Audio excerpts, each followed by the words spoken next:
정우철 이사장님이십니다.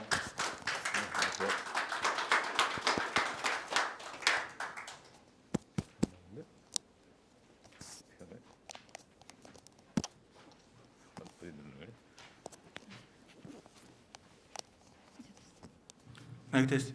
네. 안녕하세요. 정운찬입니다. 추석 연휴 때문에 또 태풍 때문에 바쁘기도 하고 또 착잡하실 텐데 이렇게 많이 나와주셔서 고맙습니다. 지금 이 시간에 많이들 오시고 계신데 교통이 굉장히 복잡해서 좀 늦으신다는 전화가 많이 왔습니다. 그래도 다 기다릴 수는 없어서 시작하기로 했습니다. 오늘 모실 유인경 전 경향신문 부국장은 아주 독특한 커리어를 가지고 있습니다. 신문에서도 많이 보셨겠고 방송에서도 많이 보셨겠는데 제가 그냥 한마디로 표현하면 한국 문화 언론계의 스타다 이렇게 제가 말씀드릴 수 있습니다. 특히 한국 언론에서 인터뷰를 제일 잘하는 사람으로 소문났습니다. 인터뷰를 잘한다는 게 무슨 뜻이냐면은 쉬운 말로 또 알아듣기 쉬운 말로 그것도 뿐만 아니라 할 말은 다 하는데 기분 나쁘지 않게 인터뷰를 당한 사람들이 기분 나쁘지 않게 한다는 의미에서 아주 그런 데서 유명합니다. 뭐 조순 선생님, 박세일 뭐 별 사람을 다 인터뷰를 하셨는데 아무도 뭐 비판을 좀 받은 것 같은데 기분은 나쁘지 않게 비판을 많이 받았다고 얘기 들었습니다. 그리고 아까 오늘 무거운 토픽을 다루다가 관계를 다룬다고 그랬는데 그거는 사실은 무거운 토픽을 다루다가 더 무거운 토픽을 오늘 다루는 겁니다. 지금 동반성장이 양방이 있어야 되지 않겠습니까? 적어도. 근데 동반 주체들이 어떻게 할 것인가에 관한 얘기로 제가 이해를 했습니다. A, B, C, D로 다 돼 있죠. accept 맞나? B, myself인가 yourself인가? C, choice. D는 다이아몬드. 아주 단단하게 하라는 뜻 같고 O는 apathy. A, B, C, D 이렇게 돼 있는 맞나요? 네. 맞는데 오늘 여러분들 경제를 보자면은 큰 숲을 그대로 멀리서 망원경 갖고 보듯이 하는 게 거시 경제학이고 미시 경제학은 그 숲을 구성하는 나무와 나무 그리고 나무와 나무 사이에 관계를 논하는 것이 미시 경제학인가 미시 경제적 사고라고 할 수가 있는데 우리 동반성장을 지금까지는 그냥 큰 토픽으로 여러 가지 했죠. 88번이나 하니까 뭐 이제는 다루지 않은 토픽이 거의 없을 정도인데 그럼 그 동반성장하는 주체가 누군데 이렇게 질문을 하고 그 사람들 어떻게 동반성장해야 되는데에 관한 말씀을 오늘 해주시기로 했습니다. 그리고 우리 유인경 국장님은 우리 동반성장 연구소의 후원하시는 분의 한 분이십니다. 이거 오늘 말이 잘 안 나오네요. 평소와 같이 말이 잘 안 나오네요. 오늘 새로 오신 분이 있으세요. 저 뒤에 서울대학교 부총장 여성인데 서울대학교 부총장 하시는 여정성 교수 한번 일어나 보시겠어요?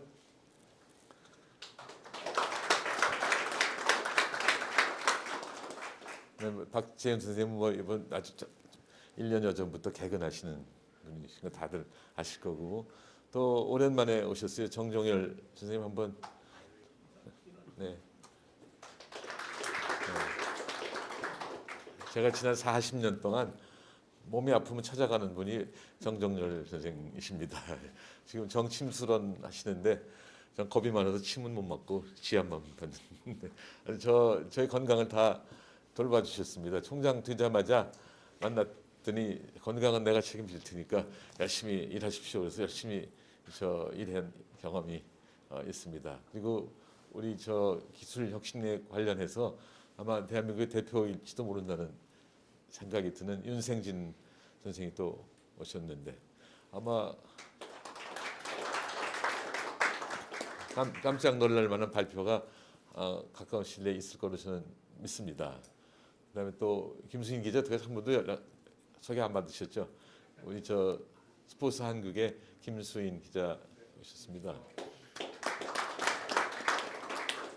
이 김 기자님이 당신의 경남고등학교 동기 동창을 한 분 모시고 온다 그랬는데 제가 다니는 교회의 장로신 서치호 교수가 곧 오실 거라고 합니다. 그다음에 특별히 오늘 새로 오신 분 또 없으세요? 아니면 강원기 국장님 오랜만이죠? 네.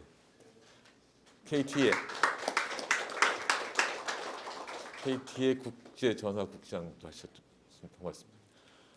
또 한 계시. 저 뒤에 잊어버렸다. 서기철 씨인가? 김기철 어디 계세요? 이은갑 선생 어디 계세요? 이은갑 선생 안 계세요? 네. 성을 잊어버려서 기철. 이기철 선생은 오늘 처음 오신 것 같습니다. 또 새로 오신 분 안 계세요? 저기 김영우 전문위원님하고 같이 오신 분은 오늘 처음 아니세요? 동반성장위원회.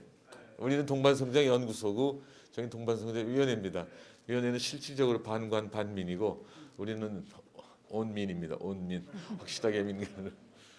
이따 또 생각나는 데 소개드리기로 하고 우리 저 늦게 오는 분들을 위해서 좀 시간을 끌었거든요. 이 유인경 선생이 발표하시겠습니까? 네. 네.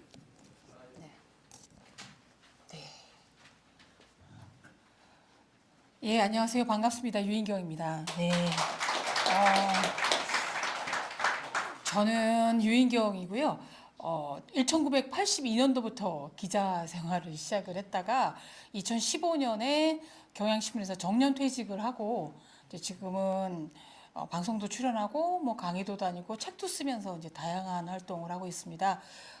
올해 나이로 이제 제가 64살입니다. 윤 대통령께서 만 나이를 찾아주셔서 아직 생일이 안 돼서 62살이라고 주장하고 싶습니다.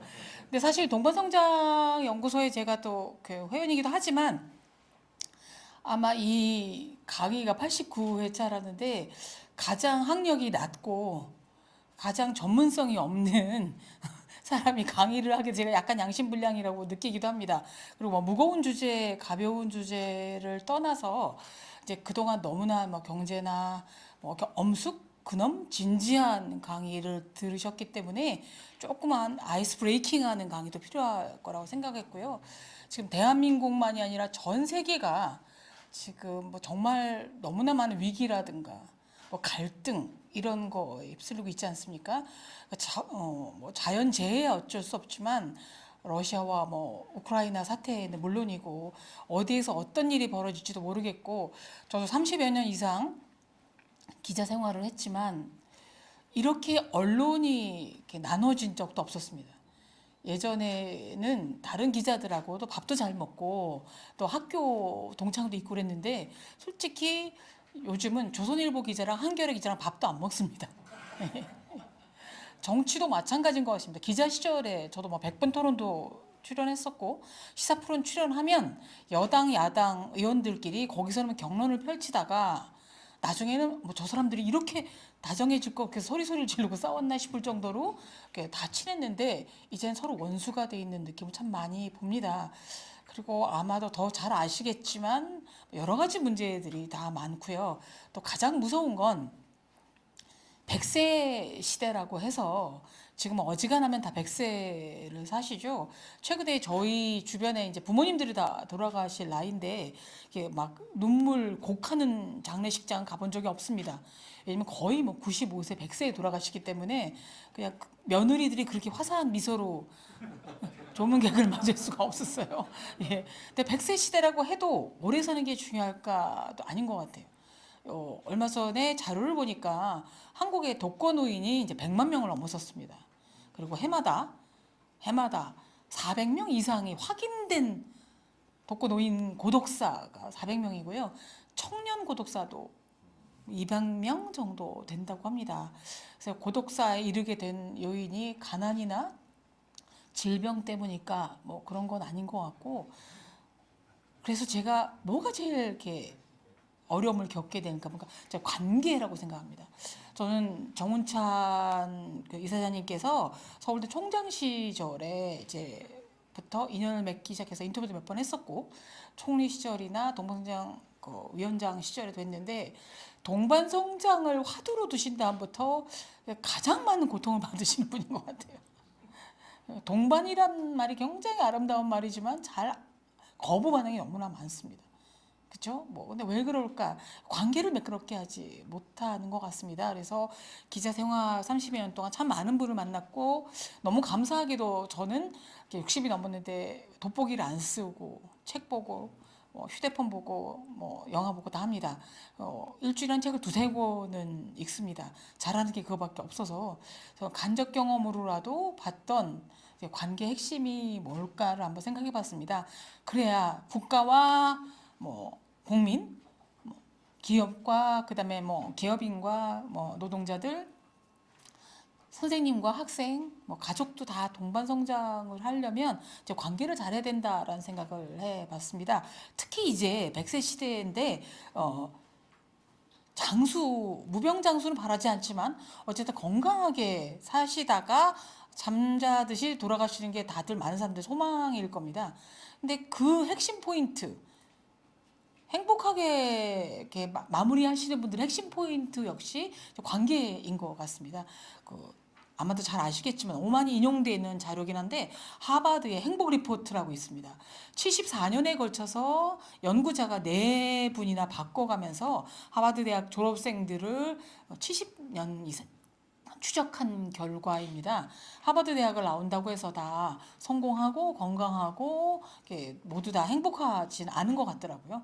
근데 1년에 한 번씩은 설문지에 응하고 5년에 한 번은 직접 담당자들이 찾아가서 안색을 살펴서 그리고 인터뷰를 해서 꽤 의미 있는 이제 자료인 것 같은데 그래서 말년에 이르렀을 때 나 괜찮아, 나 잘 산 것 같아요, 나 지금 좋아요 라고 하셨던 분들의 특징을 한번 모아봤고요. 블루존이라고 있습니다. 블루존은 뭐냐면 이탈리아의 사르데나라든가 남미의 빌카밤바라든가 일본의 오키나와라고 그래서 100세 시대가 아니라 평균 수명 60대 시절에도 여기 계신 분들은 거의 80, 90까지 사시는 어르신들이 되게 많은 지역입니다. 근데 그 블루존 지역이 물 맑고 공기 좋은 지역만 아니더라는 거죠.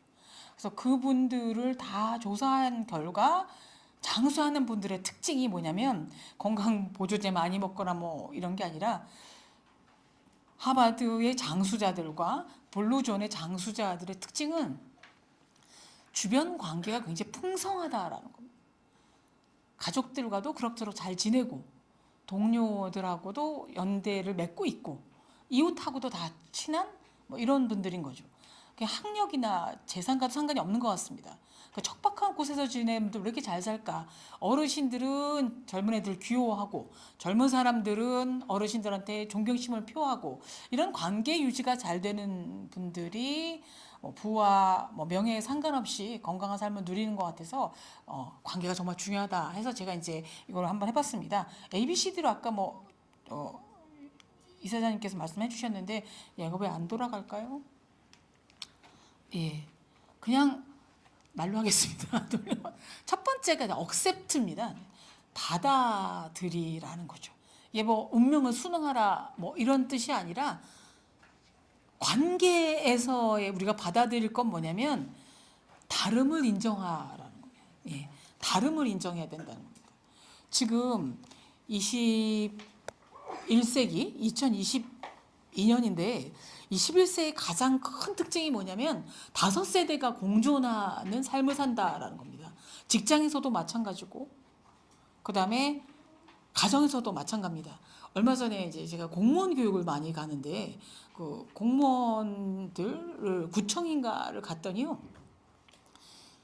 갓 고등학교 졸업하고 공무원 시험에 붙은 20살 신입사원부터 시작해서 이제 정년을 앞두고 있는 60세 된 분까지 같은 곳에서 근무를 합니다.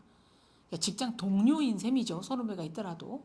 그 세대가 다 다릅니다. 5세대는 증조 할아버지 고조 이게 아니라 흔히 말하는 꼰대.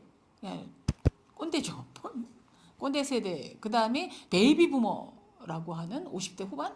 그다음에 90년대에 오렌지족이라고 해서 굉장히 날라리라고 평가받았던 X세대 그리고 그 유명한 밀레니얼 세대와 90년대생 Z세대가 직장에서 이제 공존을 하고 있습니다.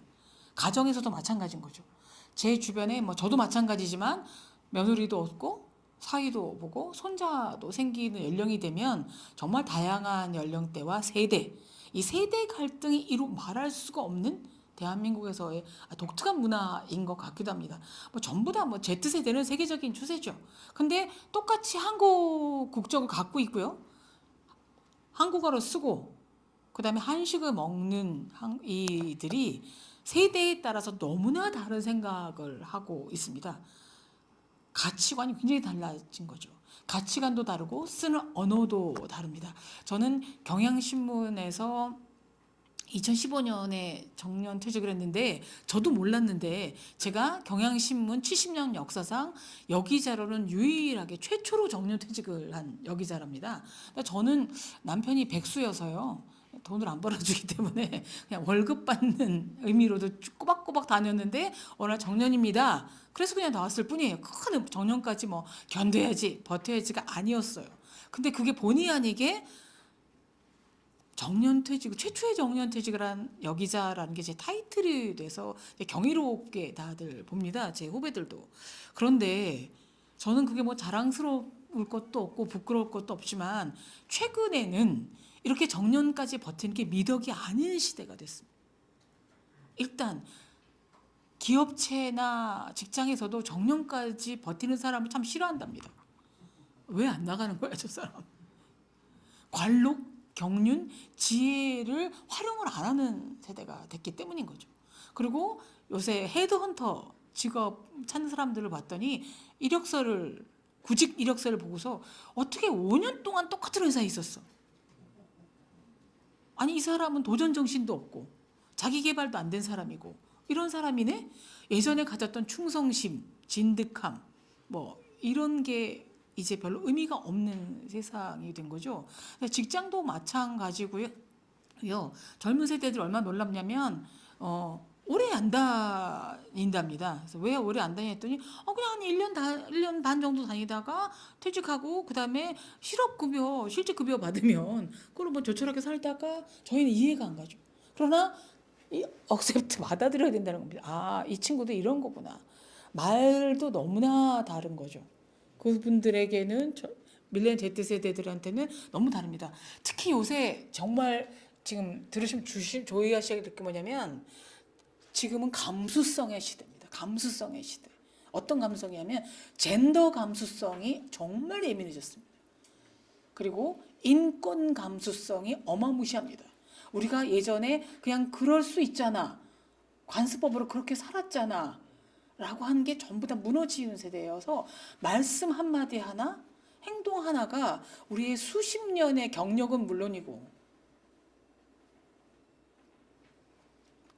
인생까지도 그냥 망가뜨리는 경우가 되게 많습니다.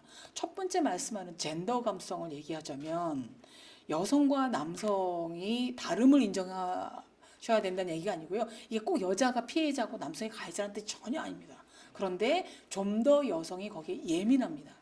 저는 82년생 김지영이란 책이 나와서 100만 부가 팔렸을 때 저도 여성이고 딸을 키우고 있지만 뭔 이렇게 호들갑을 떨어. 직장 다니다 그만둘 수도 있고 애 키우면 맘충이라고 자기 아이만 키우고 하는 엄마들을 맘충, 벌레라고 얘기를 하더라고요. 근데 그런 얘기 들을 수도 있지. 그리고 다시 뭐 복지 갈 수도 있지. 뭐 직장 다니다 보면 별하별 뭐 성희롱 당하는데 뭐 그거 못 견뎌 라고 관습법적으로 생각했습니다. 그런데 그게 왜 82년생 김지영일까요? 왜 82년생일까요? 83년생부터 양성 차별 교육을 받았습니다. 여성들도 직업교육이란 교과 과목이 생겼고요. 남성들도 가사를 배우기 시작했습니다. 그래서 남자들도 바느질, 설거지 다 할 수 있고 여성들도 뭐 기계 돌릴 수 있고 이런 교육을 받았던 사람들에게는 이게 굉장한 예민한 문제입니다. 그래서 예전에 어유 이쁘게 생겼는데 오 섹시해졌어. 그러면 저는 예전에 그냥 감사합니다 이렇게 받아들였습니다. 감사하죠. 이쁘다는데. 근데 이 요즘 그랬다가는 성희롱으로 걸립니다. 불쾌하다라는 겁니다. 아무것도 아닌 말로도. 근데 여성도 마찬가지입니다. 제 아는 한 여성은 50대인데 국장급인데 신혼여행을 다녀온 후배에게 그저 예전에 자기가 받았던 말씀대로 들었던 말씀대로 신혼여행 갔다 왔어? 허리는 멀쩡해? 라고 물어봤다가 사내 게시판에 난리가 나서 국장급 되는 여성이 그만뒀습니다. 그냥 그만두는 게 문제가 아니라 그 사람의 인생이 약간 의식 없이 그냥 했던 습관처럼 했던 말 때문에 못 받아들이는 거죠. 그러니까 젠더 감수성이라는 게 꼭 여성에게 하지 말 이게 아니라는 겁니다. 그다음에 이제 인권 감수성입니다. 인권 감수성. 근데 그 인권이 뭐 어마어마한 인권이 아니라 사적 영역을 터치하는 꼴을 못 봅니다. 어느 후배가 그러더라고요. 월요일 아침이 됐는데 후배가 오는데 뭐 특별하게 할 말도 없고 그래서 주말 잘 보냈어? 라고 물어봤습니다. 그게 늘 하는 말이죠. 근데 그 후배가 Z세대 후배가 눈을 맑게 뜨면서 제 주말이 왜 궁금하세요? 이러더라는 겁니다. 꼭 궁금했겠습니까? 근데 이거 못 견디는 겁니다. 그거는 괜찮은데 다른 직장인의 호소는 뭐냐면 지하철역에서부터 만난 후배가 입구에서 만나서 회사 같이 가는 길이니까 이 얘기 저 얘기하면서 회사 정문 앞까지 왔답니다. 그래서 자기 딴에는 참 대화를 나누는 좋은 시간이었다고 이 선배는 그러니까 동성입니다. 같은 동성이에요. 여성 남성도 아닙니다. 생각했는데 후배가 그러더랍니다. 선배 이 정문부터가 우리의 공적 영역이에요. 선배가 나의 사적 시간을 망쳤어요. 근데 이런 친구들과 더불어 살아야 됩니다. 자녀도 마찬가지, 모두 마찬가지고 이게 다 같아야 된다는 거예요. 똑같이 평등할 수가 없습니다. 사실은 우리가 평등하다고 생각하는 게 누군가에게는 불평등입니다. 그 사람에게 위해 준다는 게 누구한테는 또 학대일 수가 있습니다. 그러나 이런 말씀을 한 번만 할 때 이제 다름을 인정하라는 겁니다. 아, 얘는 Z세대야. 무조건 항복하라는 뜻이 아닙니다. 이런 말을 할 수가 있겠구나. 이런 말을 할 수가 있겠구나. 이렇게 생각할 수 있겠구나. 가정에서도 마찬가지인 것 같아요. 뭐 선물 하나 사줘도 뭐를 해도 그리고 옛날에는 손수건 한번 받아 너무 감사합니다. 어머님 하고 시어머니에게 엄청 잘 보이려고 애썼는데 요즘 뭐 아무리 좋은 걸 사줘도 어머니 촌스러워요. 뭐 이렇게 해서 억장이 무너진다는 친구가 한두 명이 아닙니다. 직원들에게도 마찬가지인 거죠. 이거 굉장히 달라졌는데 다름을 인정하셔야 됩니다. 이쪽 다 달라. 왜? 그게 이 사람들 비굴하게 굴란 얘기가 아니라 세상이 달라졌어. 언어가 달라졌습니다. 못 알아듣는 언어를 너무 많습니다. 여러분 어쩔 TV라는 말 아십니까? 어쩔 TV라는 말 많습니다. 좀 신세대들이. 우리가 줄여진 축약어는 많이 압니다. 마상. 마음의 상처를 입었구나. 마상 압니다. 카페에서 생선 줘. 그래서 아니 왜 다방에 와서 생선을 찾아? 생일 선물의 약자랍니다. 그런데 어쩔 TV는 뭔가 그랬더니 어쩌라고 그냥 텔레비나 보라고 이거 약자랍니다. 그때는 이렇게 대응하면 된답니다. 저쩔 TV 이러고 하면 된답니다. 근데 그걸 흉내낸다고 우리가 신세대가 되는 건 아니죠. 이 아이들은 가치관이 다르다. 생각이 다르다. 세대가 다르다. 근데 거꾸로 젊은 세대들한테도 우리 때는 이라는 말 쓰지 마십시오. 나 때는 얼마 전에 보니까 탐앤탐스에서 라떼 커피가 나왔더라고요. 달달한 커피가 나왔더라고요. 라떼는 얼마나 많이 쓰면 그러겠습니까? 저도 그런 얘기 할 때가 되게 많습니다. 제가 1982년도에 기자를 생활했으니까 그때는 200자 원고지를 쓸 때였고요.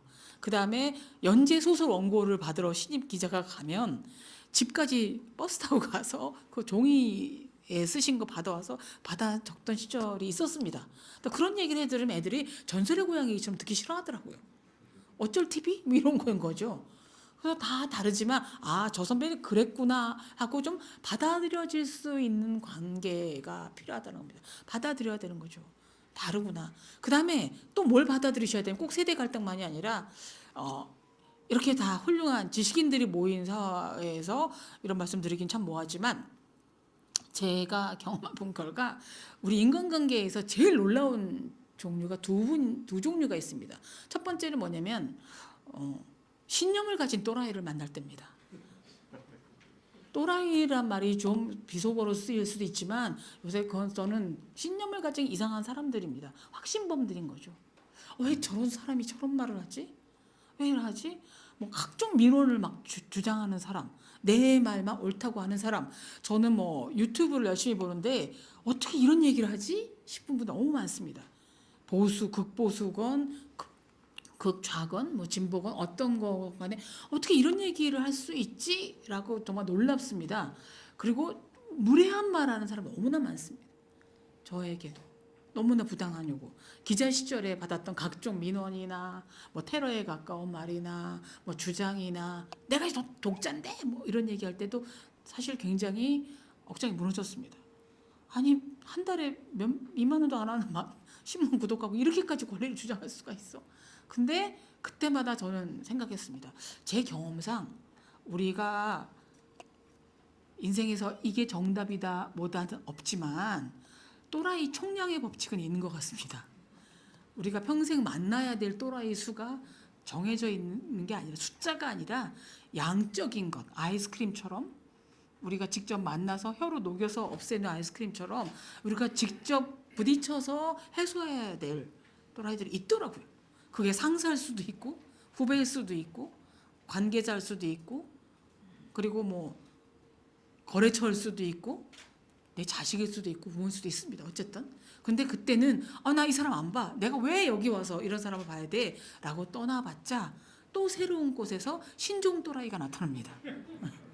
그러니 그냥 익숙한 또라이랑 잘 지내시는 게 나을 것 같고요. 제 경험상 훌륭한 멋진 분, 완벽한 분은 뭐 있지도 않지만 굉장히 훌륭한 분들에게 배우는 것보다 또라이들을 만나서 얻는 반면교사가 훨씬 많았습니다. 이런 말 하니까 사람들이 싫어하는구나. 저런 태도를 보여서 사람들이 저 사람을 비판하는구나. 뭐 이런 것들, 이 말을 하지 말아야 되겠다. 우리가 들어서 왜 성경에 다 나오잖아요. 내가 대접받고 싶은 대로 나면 대접하라는 거랑 똑같은 겁니다. 제가 굉장히 부당한 대우를 받았거나 나만 그 사람을 미워하라는 게 아니라 타인에게 그런 행동을 안 하시면 되는 것 같습니다. 그래서 좀 수용성 있게 하시라는 거죠. 받아들이셔야 된다는 겁니다. 왜 이걸 받아들이시냐면 젊은 애들이 제일 듣기 싫어하는 어른들의 말이 이게 무슨 말이야? 왜 저래? 어쩌자는 거야? 이 세 마디를 가늠 안 하셔야 됩니다. 무슨 말인지 모르겠어도 알아듣는 척 하십시오. 척하다 보면 그 맞게 됩니다. 이해하는 척이라도 하셔야 되는 거죠. 저는 인간은 이해의 대상이 아니라고 생각합니다. 인간은 이해의 대상이 아니라 연구의 대상이고 관찰의 대상입니다. 그래서 어떤 사람을 만나도 그 사람을 연구해보면 다 용서가 됩니다. 저 사람은 저래서 이랬구나. 어린 시절에 무슨 상처가 있던 분인지 아니면 뭐 지금 상황이 어떤 건지라고 연구를 해보면 된다라는 거죠. 이해 영역이 아니라고 저는 생각해요. 이해하려고 애쓰다 보면 저만 속상한 경우 되게 많습니다. 그냥 그렇구나. 저래서 이렇구나. 그래서 왜 관계라는 건 둘이 똑같이 잘 동반 성장을 해야 되지만 내 스스로의 평화를 위해서 좀 필요하다고 생각합니다. 왜? 자기가 행복하지 않으면 남들에게 잘해줄 수가 없습니다. 자기가 억울하다, 불행하다라고 하면 잘 되지 않기 때문에 저는 이렇게 accept를 이렇게 말씀드리고 싶은 거고요. 그 다음에 이제 그냥 be myself입니다. 여기 자료 있으니까 이거 제가 안 돌려도 될 것 같습니다. be myself라는 건 나다움을 찾으라는 얘기입니다. 우리가 관계에서 제일 저지르는 실수는 뭐냐면 지레짐작입니다. 지레짐작. 지레짐작 때문에 관계를 되게 망칩니다. 근데 왜 be myself냐? 사람들은 다 남들에게 너무나 잘 보이려고 합니다. 그리고 남에게 너무나 인정받으려고 하고 너무나 사람들에게 좋은 사람 대접을 받고 싶어 합니다. 근데 그들에게 다 맞추다 보면 결국 우리의 정체성, 색깔이 사라진다고 저는 생각합니다. 나 이런 사람이 어쩌라고가 아니라 be myself라는 건 남들에게 잘 보이려고 안간힘을 쓰면서 상처받지 마시라는 거죠. 그냥 그렇다면 나의 색깔을 찾는 것. 나는 어떤 사람인가의 근원적인 문제를 성찰하자는 건 아닙니다. 제가 오늘 읽은 책이 아가사 크리스티라는 추리소설 작가가 쓴 봄날에 나는 없었다라는 소설입니다.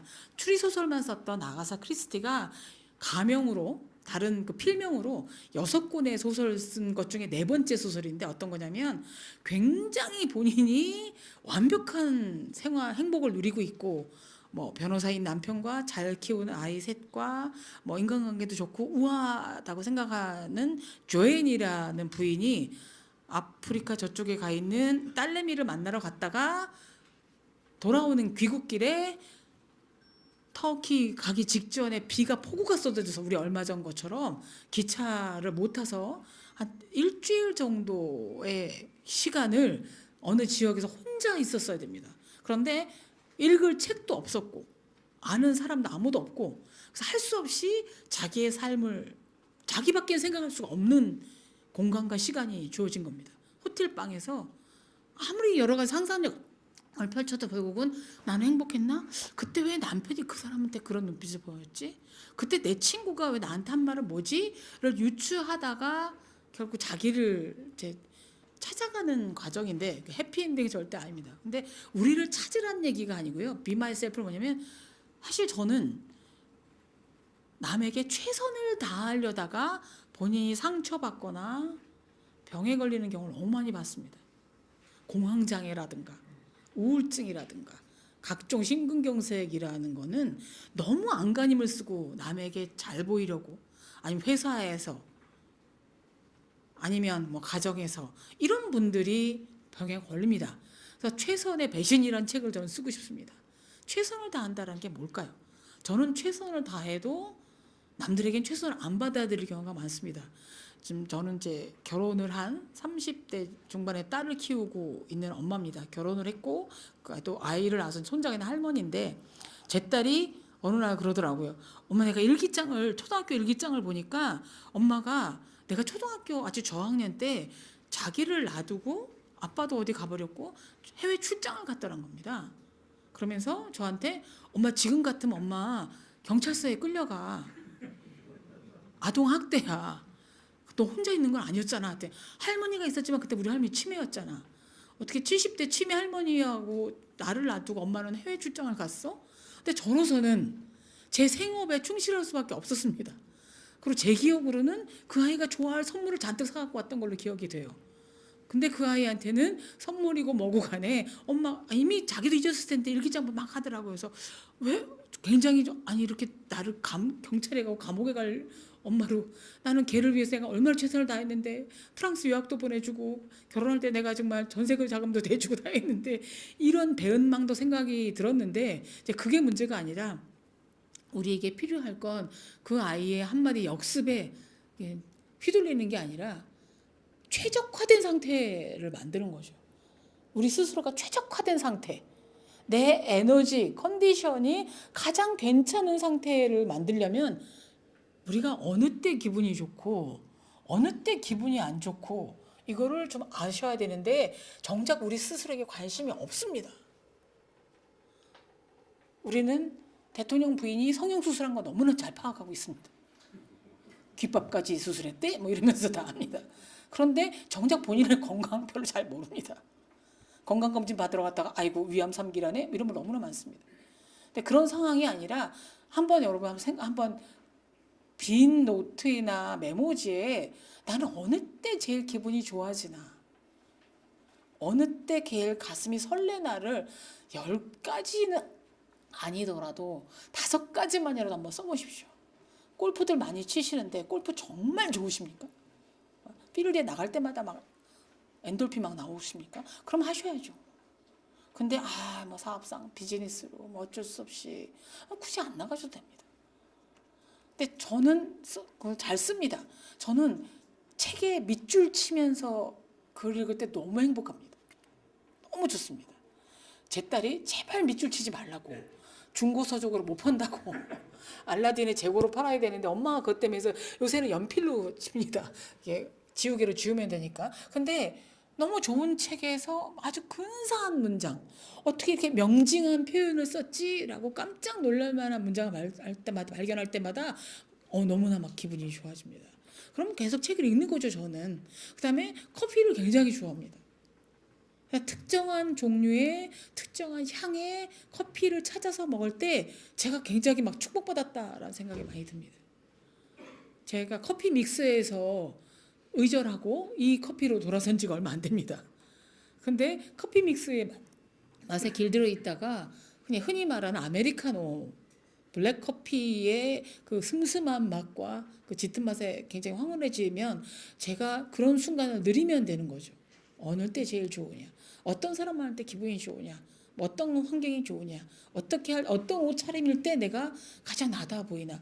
오늘은 제가 동반성장 연구소를 아주 점잖고 지적인 분위기여서 할 수 없이 이런 복장을 하고 나타났습니다. 오늘 별로 저답지 않습니다. 예. 저 굉장히 옷을 난해하게 입고 오늘 굉장히 얌전한 기고를 한 셈인데 그때 마음이 편합니다. 어쩔 수가 없습니다. 막 핑크색 입고 뭐 장난도 아닙니다. 착해지려고 많이 애를 씁니다만 어쨌든 그래도 TPO를 맞춰야 되는 거죠. 그 다음에 뭘 할 때 제일 기분이 나쁠까? 난 그건 질색이야. 하기 싫어. 안 했으면 좋겠어. 이것도 한번 확실히 아셔야 됩니다. 근데 그런 제안이 들어오거나 그런 사람이 만나자고 하면 안 하시면 됩니다. 모든 걸 다 이끌어 나갈 이유가 아무것도 없습니다. 제가 이 관계에 대해서 강의를 함에도 불구하고 저는 관계가 원만한 사람은 아닙니다. 그렇게. 왜냐면 제가 저다웠기 위해서 그 사람 안 보고 싶으면 안 봅니다. 다 끌어안지 않습니다. 그래서 어쨌든 나를 알아가야 되는 거죠. 내가 진짜 좋아하는 게 뭐지? 나 뭐 할 때 설레지? 어떤 거 할 때마다 내가 나다워 보이고 내 얼굴 좋아지고 화색 돈다는 얘기를 듣지? 난 뭐 할 때 제일 기분이 나쁘지? 어떤 상황을 제일 참여하는 게 싫지? 안 하면 됩니다. 저는 제가 전혀 그런 게 없음에도 불구하고 신문 기자를 오래 했고 방송에 많이 이제 출연해서 지명도가 좀 있다 보니 가끔 정치 쪽이라든가 딴 데서 이제 제안을 많이 받았습니다. 안 하는 이유는 뭐냐면 정말 싫습니다. 왜 싫으냐면 저는 정치인 뒷담화하는 게 제일 좋습니다. 제 행복한 순간을 제가 바꾸고 싶지 않습니다. 30여 년간 기자 생활하면서 지적질 그건 아니지 뭐 이런 것들을 많이 했기 때문에 그게 했는데 거기 가서 제가 왜 그런 일을 합니까? 근데 그런 즐거움이 있다면 이건 안 어울린 걸 안 해야 된다는 거죠. 좋아하는 것, 싫어하는 것 그걸 해서 결국은 우리에게 어떤 사람인가를 날 보여주는 것. 근데 사람들이 남에게 잘 보이기 위해서 본인이 진보임에도 불구하고 보수 인사만 아유 하면서 막 인정하다 보면 말이 버벅대게 마련입니다. 자기 색깔을 드러내셔야 되는 거죠. 각자 색깔이 있으셔야 됩니다. 왜 똑같은 색깔이 해야 됩니까? 그럼 무지개가 왜 있겠습니까? 왜 초록을 초록이라고 하고 빨강을 빨강이라고 색깔 이름을 분별하겠습니까? 그 색담, 고유의 빛깔을 찾아가는 것, 그러니까 나다움을 찾아가는 건 참 쉬운 일은 아닙니다만 저는 그러려고 굉장히 노력을 합니다. 나답다라는 게 뻔뻔하게 난 이런 사람이야 어쩌라고가 아니라 저는 이런 사람이니 이랍니다. 그러니까 우리끼리 뭐 서로 소통합시다. 같이 손잡고 갑시다. 그러기에도 시간이 좀 짧습니다. 그래서 이게 저는 남들에게도 기호, 나만의 깃발, 나만의 시그니처 이런 게 저는 굉장히 필요하다고 생각합니다. 자기만의 컬러를 찾아가는 것. 그게 뭐 과일 하나라도 사과 좋아해요. 근데 그 사과가 하나가 아니지 않습니까? 빨간 사과도 있고 초록색 사과도 있고 아주 그 신 사과도 있고 달콤한 사과도 있고 그러면 나는 겉은 빨갛고 과즙이 굉장히 잘 나오고 신맛보다는 달콤한 맛이 나온 사과가 좋아. 그러면 사과 하나에서도 얼마든지 행복감을 느낄 수 있다라는 겁니다. 거창한 게 아니기 때문에 그래서 나다움. 그다음에 모르면 모른다. 알면 안다. 그것까지는 아니다. 만능으로 잘 보이려고 노력하지 마시라는 거죠. 저는 정운찬 이사장님한테 가장 제가 호감을 느꼈던 건 사실 저는 경제학 과목을 대학교 때 수강한 적이 없습니다. 서울대도 아니고요. 전 성균관대학교고 무식하게 짝이 없습니다. 근데 우리나라의 석학이라는 분한테 무슨 말씀드렸더니 그건 잘 모릅니다. 그러시더라고요. 아니 어떻게 서울대 총장님이 그 분야는 제가 잘 모릅니다. 그러실 수가 있을까? 근데 그 점이 너무나 제가 별 5개를 주게 된 결정적 계기입니다. 제가 인터뷰했던 많은 분들은 모르는 게 없는 척하는 분들이었어요. 예. 양자 역학부터 시작해서 트로트에 이르기까지 모르는 게 없는 분들. 질문을 하면 글쎄요가 아니라 그건 말이죠 이러면서 했던 분들인데 너무나 막 천진난만한 얼굴로 그건 제가 잘 모릅니다. 근데 그게 약점이 아니라는 겁니다. 저는 그 점 때문에 이분이 굉장히 진솔하시고 훌륭한 분이구나. 그 다음부터 저도 모르는 건 과감히 모른다고 저의 무식을 자랑하게 됐습니다. 어찌나 마음이 편해졌는지 모릅니다. 왜냐하면 기자라면 다 아는 줄 알고 별걸 다 물어보거든요. 그래서 그로부터 이제 편안해진 거죠. 근데 그 자기만의 고유한 색깔 찾아가기 그게 우리를 굉장히 평화롭게 만들어주고 행복한 시간을 누리는 거라고 저는 생각이 듭니다. 제가 2년 전인가에 기쁨 채집이라는 수필집을 한번 냈었는데 60년을 살면서 제 인생에 가장 후회가 됐던 건 서울대학을 못 갔거나 박사를 못 땄거나 뭐 압구정 아파트를 못 샀거나 이게 아니라 왜 일상의 사소한 기쁨을 내가 누리지 못했을까? 왜 누리지 못했을까? 왜 그걸 우습게 알았을까? 왜 지나쳤을까? 그걸 왜 당연하다고 여겼을까? 그래서 그런 것들이 아니라 이제라도 작은 행복, 작은 기쁨을 내 걸로 다 채집을 해야 되겠다. 이제 기쁨 채집가로 탄신하겠다라고 제 자신을 이제 색깔을 한번 정하기로 했습니다. 사소한 일에 기뻐하자를 적어로 했습니다. 그래서 여러분도 be myself 나를 좀 하시면 좋겠고요. 이제 그 다음이 이제 C죠. 초이스입니다. 초이스. 인간관계에서 착각하는 건 나는 굉장히 인간관계가 풍성하다. 나 너무 아는 사람이 많아. 나는 뭐 주변에 인맥이 굉장히 많아. 라는 건 딱 자랑거리가 아니라고 저는 생각합니다. 나무 가지치기를 하듯이 이제 가을 되면 이제 전지를 하죠. 인간관계에도 잘라내고 쳐내고 하는 게 굉장히 필요할 것 같습니다. 그러니까 저의 이익을 위해서가 문제가 아니라 사실 우리가 쳐내다 보면 뭐 가족과도 절연할 수도 있고요. 그렇죠? 뭐 동창과도 안 만날 수도 있고 이게 무슨 큰 제가 배신을 당하거나 상처를 주거나 이래서만이 아니라 우리가 초이스는 이 사람과 계속 갈 사람과 안 갈 사람, 배울 것과 안 배울 것 이런 것들 좀 초이스를 해야 될 것 같습니다. 제일 이제 좀 끊어야 될 관계 초이스에서 잘라내 커트해야 될 사람은 어떤 사람이냐면 우리에게 끊임없이 무례한 말을 하거나 아니면 부당한 요구를 하는 사람들은 안 만나셔도 됩니다. 제 시간을 잡아먹는 시간벌레들이 있습니다. 친구들 중에서도 인경아 뭐 좀 나 좀 만나 말하고 얘기 들어보면 그냥 뭐 자기 일상의 곤곤함 뭐 이런 얘기입니다. 근데 한두 번이면 괜찮은데 늘 그런 얘기하고 저는 그 친구가 던져놓은 그 고민 덩어리에 마음이 무거워서 다음 날도 걔는 어떻게 하나 어떻게 해결해 줄 수 있나 고민하고 있는데 다음 날 만나본 그 친구는 아주 깨끗하고 아주 해맑은 얼굴이 있습니다. 근데 처음에는 그런가 보다 계속 했어요. 근데 사실은 우리가 누구와 시간을 나눈다는 것은 우리의 생명을 나누는 겁니다. 우리의 생명은 시간의 연속입니다. 오늘 여러분이 이 동반성장연구소 오신 것도 우리 더불어 같이 생명의 시간을 누리는 겁니다. 시간을 하는 겁니다. 굉장히 어마어마한 겁니다. 근데 우리의 생명을 갉아먹는 이들이 있습니다. 왜 제 부탁 안 들어주시는데? 또 그런 말 할 수 있잖아요. 너무 당연. 갑자기 커트는 아니지만 페이드 아웃, 은은히 사라질 수 있는 용기도 저는 필요하다고 생각합니다. 손절할 필요가 있다고 생각합니다. 어떻게 다 받아들입니까? 끊임없이 뭔가 하는 사람. 두 번째 어떤 사람이냐면 늘 우리의 기운을 다운시키는 분, 누르는 분. 안 돼. 뭘 하려고 그래. 싫어. 하지 마. 아이고, 뭐 되겠어? 안 돼. 그런 분들을 설득하고 회유하고 하는 시간에 우리가 오히려 하려던 것을 더 하는 게 나을 것 같습니다. 저도 하도 뭐 골프를 많이 치니 사람들이 골프 가자는 이제 요청을 하는데 저는 골프는커녕 운동이라고 숨쉬기 운동밖에 안 합니다. 그래서 하도 해서 골프 배워볼까라고 친구한테 얘기했더니 한 친구가 안 돼. 너같이 팔다리 짧은 애가 무슨 골프야. 안 돼. 민폐야. 너는 운전도 못하는데 뭐 맨날 차 얻어 타고 갈 거야? 그럼 다 늙어서 무슨 골프? 근데 칠 생각도 없었지만 뭐 저렇게까지 저한테 뭐 그러나 뭐 이게 뭐지? 그다음에 제가 뭐 이렇게 프로그램에 다양하게 출연을 하는데 너 왜 그때 화장이 왜 그래?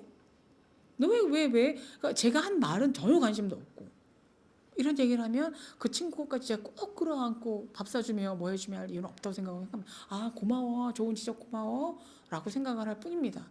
뭐 어떤 관계라도 내 생명이나 마찬가지 내 시간을 좀먹는 친구나 항상 뭔가 해보겠다는 기운을 이렇게 떨어뜨리는 친구보다는 적절한 관계, 적절한 거리 두기를 하시는 게 전 필요하다고 생각합니다. 그 다음에는 잘라낸 것만 문제 아니라 초이스죠. 이 사람한테 어떤 면을 배울 수 있지? 어떤 점이 훌륭하지? 저는 그거를 많이 하려고 이제 노력을 합니다. 아까 정우창 이사장님께서 나 그 분야는 잘 몰라요라고 겸손하고 솔직하게 말해줬으면 저도 그래야 되겠다. 저 모릅니다.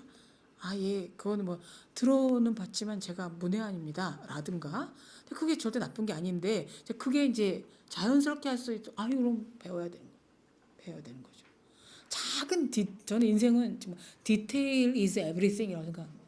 사소한 말이나 행동을 많이 흡수를 하려고 생각을 합니다. 어떤 친구가 그러더라고요. 자기가 어디를 갔는데 식당 같은데 신발 벗고 들어간 식당을 갔는데 신발을 못 찾았고 내 신발 어딨지? 그랬더니 한 후배가 선배 여기 신발이요 하면서 톡톡 털어서 주더라는 겁니다.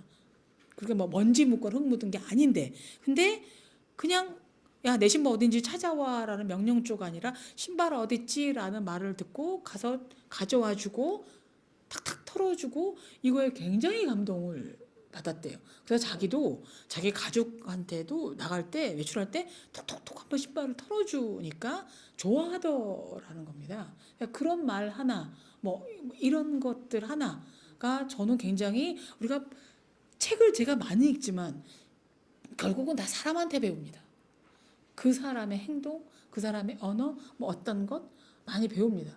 받아들일 건 받아들이고 안 할 건 안 하고 뭐 이런 게 되게 필요하다고 생각을 합니다. 인간 한 분의 한 사람은 책 한 10,000권의 스토리가 들어있는 분들이기 때문에 이분들의 언어나 행동이나 해서 그 옷깃을 여밀 때도 있고 이건 아니다 할 때도 있고 근데 굉장히 쉽지만 잘 되지 않습니다.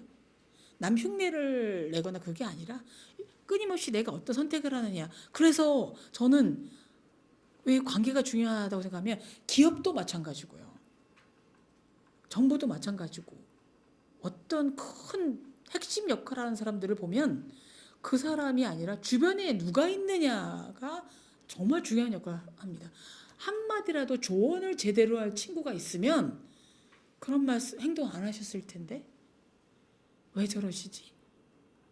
왜 저 사람 말을 이상한 사람 말을 들어서 저렇게 끌려가고 있을까가 보여요.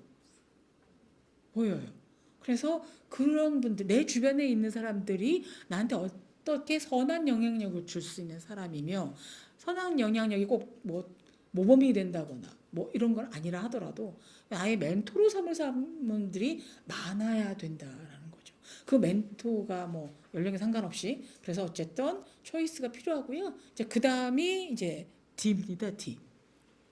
다이아몬드예요. 인간관계는 다이아몬드형을 만들어야 된다고 최근에 제가 들었습니다. 80이 되신 분을 만났는데 뭐 모임도 무지 많으시고 너무 활기차시고 막 그런 거예요. 그렇다고 그분이 뭐 이렇게 학식이 풍부하신 분도 아니고 돈이 많아서 뭐 어디 막 가신 분도 아니에요. 그냥 보통 분이에요. 평범한 할아버지십니다. 근데 너무 바쁘고 즐겁고 독서 클럽도 하고 계시고 뭐 무슨 산악회도 가시고 뭐 그래서 제가 여쭤봤습니다. 어떻게 하면 그렇게 풍성한 인간관계를 유지하고 계십니까? 그랬더니 그분이 하는 말이 나는 다이아몬드 인간관계를 유지하고 있다는 거예요. 다이아몬드 인간관계 뭡니까? 했더니 위아래 뭐 그러니까 나이 드신 자기보다 인생 선배도 만나고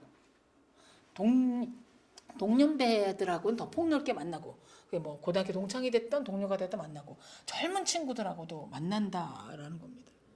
근데 우리들은 항상 우리 주변에서 내가 물리적으로 가깝고 나한테 이익이 되고 그냥 편히 알 수 있는 사람만 유지를 하려고 합니다.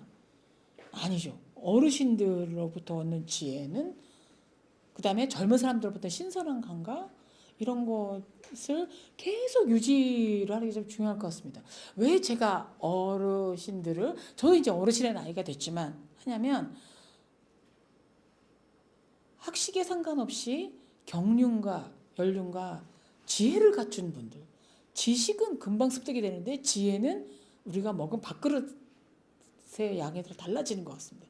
지혜로운 말씀을 해주실 분이 굉장히 많았습니다. 직장의 선배도 마찬가지고 마찬가지고 그래서 그분들의 얘기를 들을 때 제가 이제 위안을 얻었습니다. 제가 방송에서 한번 무슨 말 실수를 했던 적이 있는 것 같습니다. 저는 실수라고 생각하지만 좀 문제가 돼서 제가 한 2개월 정도 고정으로 패널로 출연했다 못 나갔던 적이 있었어요. 억울했습니다. 그때는 제가 오해를 받았는데 이게 오해인데 그랬더니 어느 선배가 그러시더라고요. 인경 씨, 당신이 오해를 받는 이유가 뭔 줄 알아? 그래서 왜요? 그랬더니 당신이 근사한 사람이기 때문에 오해받는 거야. 우리가 거지나 노숙자는 절대 오해 안 하잖아. 괜찮은 사람이고 우리가 눈길을 끄는 사람이기 때문에 오해를 받는 거야. 그건 그냥 받아들여야 돼. 그런데 그 오해가 이해로 풀려가는 순간이 기가 막히게 황홀해. 근데 그건 시간이 해줄 일이지 인간의 노력으로 될 일은 아닌 것 같아. 근데 저는 그 말이 굉장히 위안이 됐습니다. 맞아. 내가 뭔가 그래도 사람들이 입에 오르락 구설수에 오르락 내리는 게 스트레스 받거나 억울하거나 할 일이 아니라 내가 유명한 사람이니까 뭐 내가 알려진 사람이니까 아마도 많으신 분들이 왜 나한테 그런 얘기를 해? 라고 하실 겁니다. 그건 여러분이 근사한 분이기 때문에 그런 겁니다. 감내하셔야 됩니다. 유명세라는 게 있지 않습니까? 스타들이 쉽게 돈 버는 것 같아도 절대 그렇지 않은 이유는 너무나 많이 구설수에 시달리지 않습니까? 누가 제일 욕을 먹습니까? 우리나라에서 지금? 아마 윤석열 대통령일 겁니다. 대통령이어서 그럴 겁니다. 그분이 누구라 하더라도 제일 만만하니까. 그래서 내가 어떤 일이 있을 때 지혜로운 분들을 통해서 뭘 하고 무슨 심란한 일 있을 때도 내가 오래 살아보니까 그렇더라 라고 말해주는 선배가 너무 좋았습니다. 나 때는 말이야 이게 아니라 내가 좀 더 자네보다 좀 오래 살아서 하는 얘기인데 지나고 보니 그거 별거 아니야. 저희 어머니도 그러셨거든요. 제가 심란하고 막 그러면 엄마 너무 힘들고 어쩌면 인경아 아무리 장마가 징그러워도 석 달간은 장마 없어. 다 지나가. 뭐 그런 말씀이라든가 이건 너무 단순한데 그리고 엄마 뭐 내 친구 이번에 박사 땄대 나는 대학도 겨우 나왔는데 뭐 그리고 누구는 뭐 어쩌고 뭐 승진은 어디 갔대 그러면 또 그러셨어요 어머니가 인경아 사람이 잘 살았냐 못 살았냐는 무덤에 갔을 때 아는 거야. 제 경험도 그렇습니다. 저는 정말 수천 명 이상의 유명한 분들을 인터뷰를 해봤는데 거물이었던 분들이 괴물이 된 경험 너무 많이 봤습니다. 굉장히 대단한 줄 알았는데 정말 이렇게 한순간에 휙 가신 분들도 굉장히 많이 봤습니다. 그래서 그런 것들을 배울 수 있는 게 어르신인 것 같고요. 동년 배들하고서는 그 시대 동세대들만이 느낄 수 있는 뭐 감정이라든가 정보라든가 뭐 이런 거 있지 않습니까? 제가 아무리 젊은 애들하고 제 50견에 대해서 대화 못 나눕니다. 그 다음에 뭐 손주 자랑 못 합니다. 우리끼리끼리 가는 얘기고 뭐 어쩌고저쩌고 이런 얘기 못 합니다. 근데 그 끼리끼리 할 수 있는 그리고 동세대들을 만난 이유는 뭐냐면 중학교 동창을 만나면 제가 중학생이 됩니다. 고등학교 동창 만나면 제가 여고생이 된 듯한 느낌? 그런 친구도 필요한 거죠. 그 다음이 이제 젊은 사람들한테 기꺼이 투자를 하셔야 됩니다. 그들이 좀 경우가 없고 무례하고 너무 어리고 그렇다 하더라도 왜? 결국 우리에게 새로운 정보를 들려주고 새로운 세상을 알려주고 저희가 더 힘이 없을 때 계속해서 도와줄 수 있는 사람들이 젊은 친구들인 것 같습니다. 제가 농민신문에 지금 4년째 컬럼을 쓰고 있는데 사실 농민신문을 누가 볼까라는 생각을 했었거든요. 다 농부만 보는 줄 알았습니다. 근데 아니더라고요. 이게 막 무슨 농협에도 깔려 있고 막 가 있는데 그때 쓴 컬럼 하나가 저한테만 다시 피드백해서 돌아온 게 카톡으로 돌아온 게 한 30통 정도니까 본인한테 온 건 굉장히 많이 읽혔나 봐요. 뭐였냐면 제목이 우리들의 마지막 풍경이라는 제목이었습니다. 제가 아는 80대 어르신이 계단에서 넘어지셔서 다리가 부러져서 마침 코로나가 극성기여가지고 수술을 받자마자 노인병동으로 옮길 수밖에 없었습니다. 오래 병동에 안 있기 때문에. 근데 그분이 2계절을 지나고 3계절이 바뀔 때 늦봄에 넘어지셨다가 여름 다 보내고 가을 보내고 거의 뭐 늦가을인가 초겨울쯤에 나오셨는데 그분이 그러더라고요. 인경 씨, 결국 우리가 집에서 이제 예전처럼 자식들 다 모인 가운데서 사랑했다 뭐 이러고 안녕하고 할 확률이 거의 1%도 안 되고 대부분은 요양병원이나 노인병동이나 응급실에서 눈을 감게 될 텐데 노인병동에 있어 보니 참 많은 생각을 하게 됐는데 노인병동에서 있어 보니 이 병실의 최고의 상류층이 누구냐면 돈 많은 사람도 학벌 높은 사람도 과거 권력자들도 아니더라는 거예요. 최상류층은 뭐냐면 안부 전화 많이 받는 사람, 조공 많이 받는 사람이래요. 어머니 뭐 과일 갖고 왔어요. 어머님 좋아하시는 아구찜 해왔어요. 뭐 형님 뭐 이거라는 거예요. 왜냐하면 병동이 뭐 독방에도 쓸 수 있지만 1인실 쓸 수 있지만 4인실 이럴 때 있는데 아무도 안 찾아오고 아무도 전화 안 오고 정말 사과 한 톤 안 받는 사람들이 있더랍니다. 근데 알고 봤더니 그분들 뭐 전직 교장이기도 하고 뭐 자녀들도 멀쩡하다는데 왜 저 사람이 안 찾아오지? 근데 일자 무식인 분이라 하더라도 바리바리 싸우면 아 이거 좀 나눠 드시라고 그러고 뭐 아이고 의사 선생님 뭐 드세요 뭐 엽서를 나눠주고 요양보호사들한테 다 막 폼 재고 봉투라 누가 넣으면 막 돌려서 그분이 제일 막 떠받들어진다는 거죠. 똑같은 환자복에 염색도 못해서 허연 머리 하고 있는데 미모도 없이 근데 그 조공을 받고 안보 전화를 받는 건 하루아침에 되는 일이 아니라 평소에 얼마나 투자를 했느냐의 차이입니다. 자식이건 후배건 뭐 조카건 아니면 뭐 한참 어린 누구라 하더라도 밥도 한번 사주고 좀 좋은 말씀이라도 해주고 그래서 저는 제 후배들한테는 밥을 잘 삽니다. 그래서 아 선배 저희도 한번 살게요 라고 얘기를 하면 제가 내가 돈 못 벌 때 내가 이제 수입이 없어질 때 그때 밥 사죠. 그럼 선배는 죽을 때까지 일하실 것 같은데요. 뭐 이런 덕담 아닌 덕담을 해줍니다. 아 그럼 너무 감사한 거죠. 근데 그 친구들이 저는 지금 경향신문 떠난 지가 지금 7년, 8년이 정년퇴직한 지 8년 차가 돼가고 있는데 밥 사 먹였던 애들이 계속 안부 전화를 걸어 밥도 사달라고 합니다. 그리고 새로운 정보도 전해주기도 하고 하죠. 너무 감사한 일이죠. 자식한테도 마찬가지인 것 같습니다. 공을 들여야 됩니다. 제가 이 관계에 대해서 주제로 강의를 하게 된 건 제 딸이 그러더라고요. 엄마 사회생활 하다 보니까 회사를 떠나고 싶게 만드는 거는 일이 많고가 아니라 이 사람하고 일 못하겠어.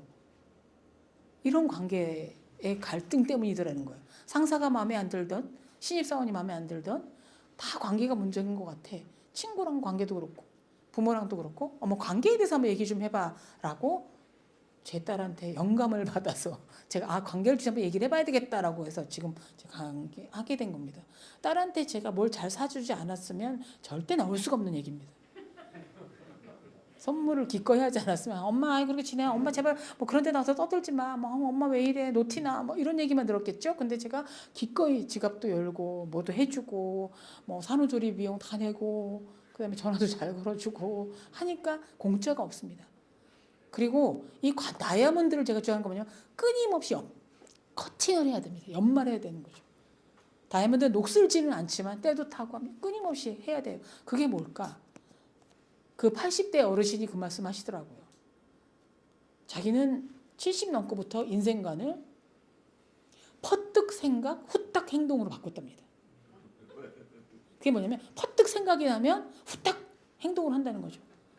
예컨대 제가 정우창 이사장님 잘 계신가 싶으면 그냥 전화 걸면 되는 겁니다. 선생님 괜찮으세요? 뭐 태풍 있었는데 무사하시고요? 뭐 잘 있어. 뭐 되는 거죠. 근데 이 다음에 해야지 이러다가 못하는 수도 있고 하죠. 저는 한승원 변호사하고 굉장히 친분이 있었는데 그분이 저한테 안부 전화를 먼저 늘 걸어주셨어요. 근데 어느 날 이경 씨 우리 다음 주쯤 볼까? 그랬는데 제가 예 다시 연락드릴게요. 그러고 한 달이 지나갔는데 이제 부고 기사로. 이제 그런 얘기가 너무 많은 겁니다. 꼭 연세대뿐만이 아니라 그래서 이런 거 저 안부 전화 드려야지 답장해야지 뭐 누구 알아봐야지 메모해둬야지 자료 찾아야지 고맙다고 해야지 이런 말씀이나 행동을 하려면 정말 단순한 말이죠. 퍼뜩 생각 후딱 행동이라는 거는 너무 단순한데 우리가 잘 못합니다. 이제 저는 무서운 게 제 친구들의 부고가 옵니다. 본인 부고가 올 때마다 깜짝 놀라면 본인 사망 뭐 이런 거 할 때마다 전화 한번 걸걸? 생각났을 때 그걸 할걸? 뭐 어쩔걸? 뭐 이런 것들을 해서 그래서 끊임없이 관계가 유지가 되는 건 안간힘을 쓰려고 되는 게 아니고요. 연말을 하실 게 있습니다. 부부 사이도 그렇고 노조나 뭐나도 보면 끊임없이 다 달라지는 거죠. 제가 사실 젊은 애들 하면 회식 싫어하더라고요. 근데 회식의 개념을 바꾸더라고요. 보니까 다 모여가고 야 삼겹살 먹으러 가자 이게 아니라 기업들이 어떻게 바뀌냐면 핫플레이스를 찾아냈다. 이게 강남에서 제일 아주 요새 유명한 식당이랬다. 우리 회식 2주 뒤에 거기서 하면 좋아? 그러면 전부 간다는 거예요. 인증샷 찍어야 되니까. 인스타그램 올려야 되니까. 뭐 이 관계 좋아지고 뭐 부장님 만수무강 이거가 아니라 어쨌든 그거라도 와서 대화하고 얼굴 보고 하는 게 중요해서 개념을 바꿨다라는 거죠. 되게 필요한 거라고 생각합니다. 생각을 다이아몬드처럼 늘 바꿔서 이러면 이렇게 해볼까? 어떻게 해볼까? 뭐 이런 건 거죠. 바꿔야 된다는 거.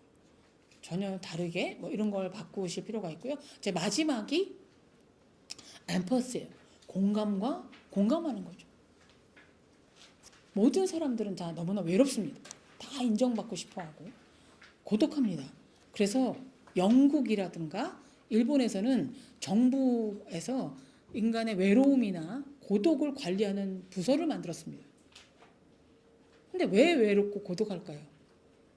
공감해 주는 사람이 없다고 느끼기 때문입니다. 저는 자살에 이르거나 우울증에 이르는 이유들이 뭐냐면 왜 갱년기 우울증도 마찬가지일 겁니다.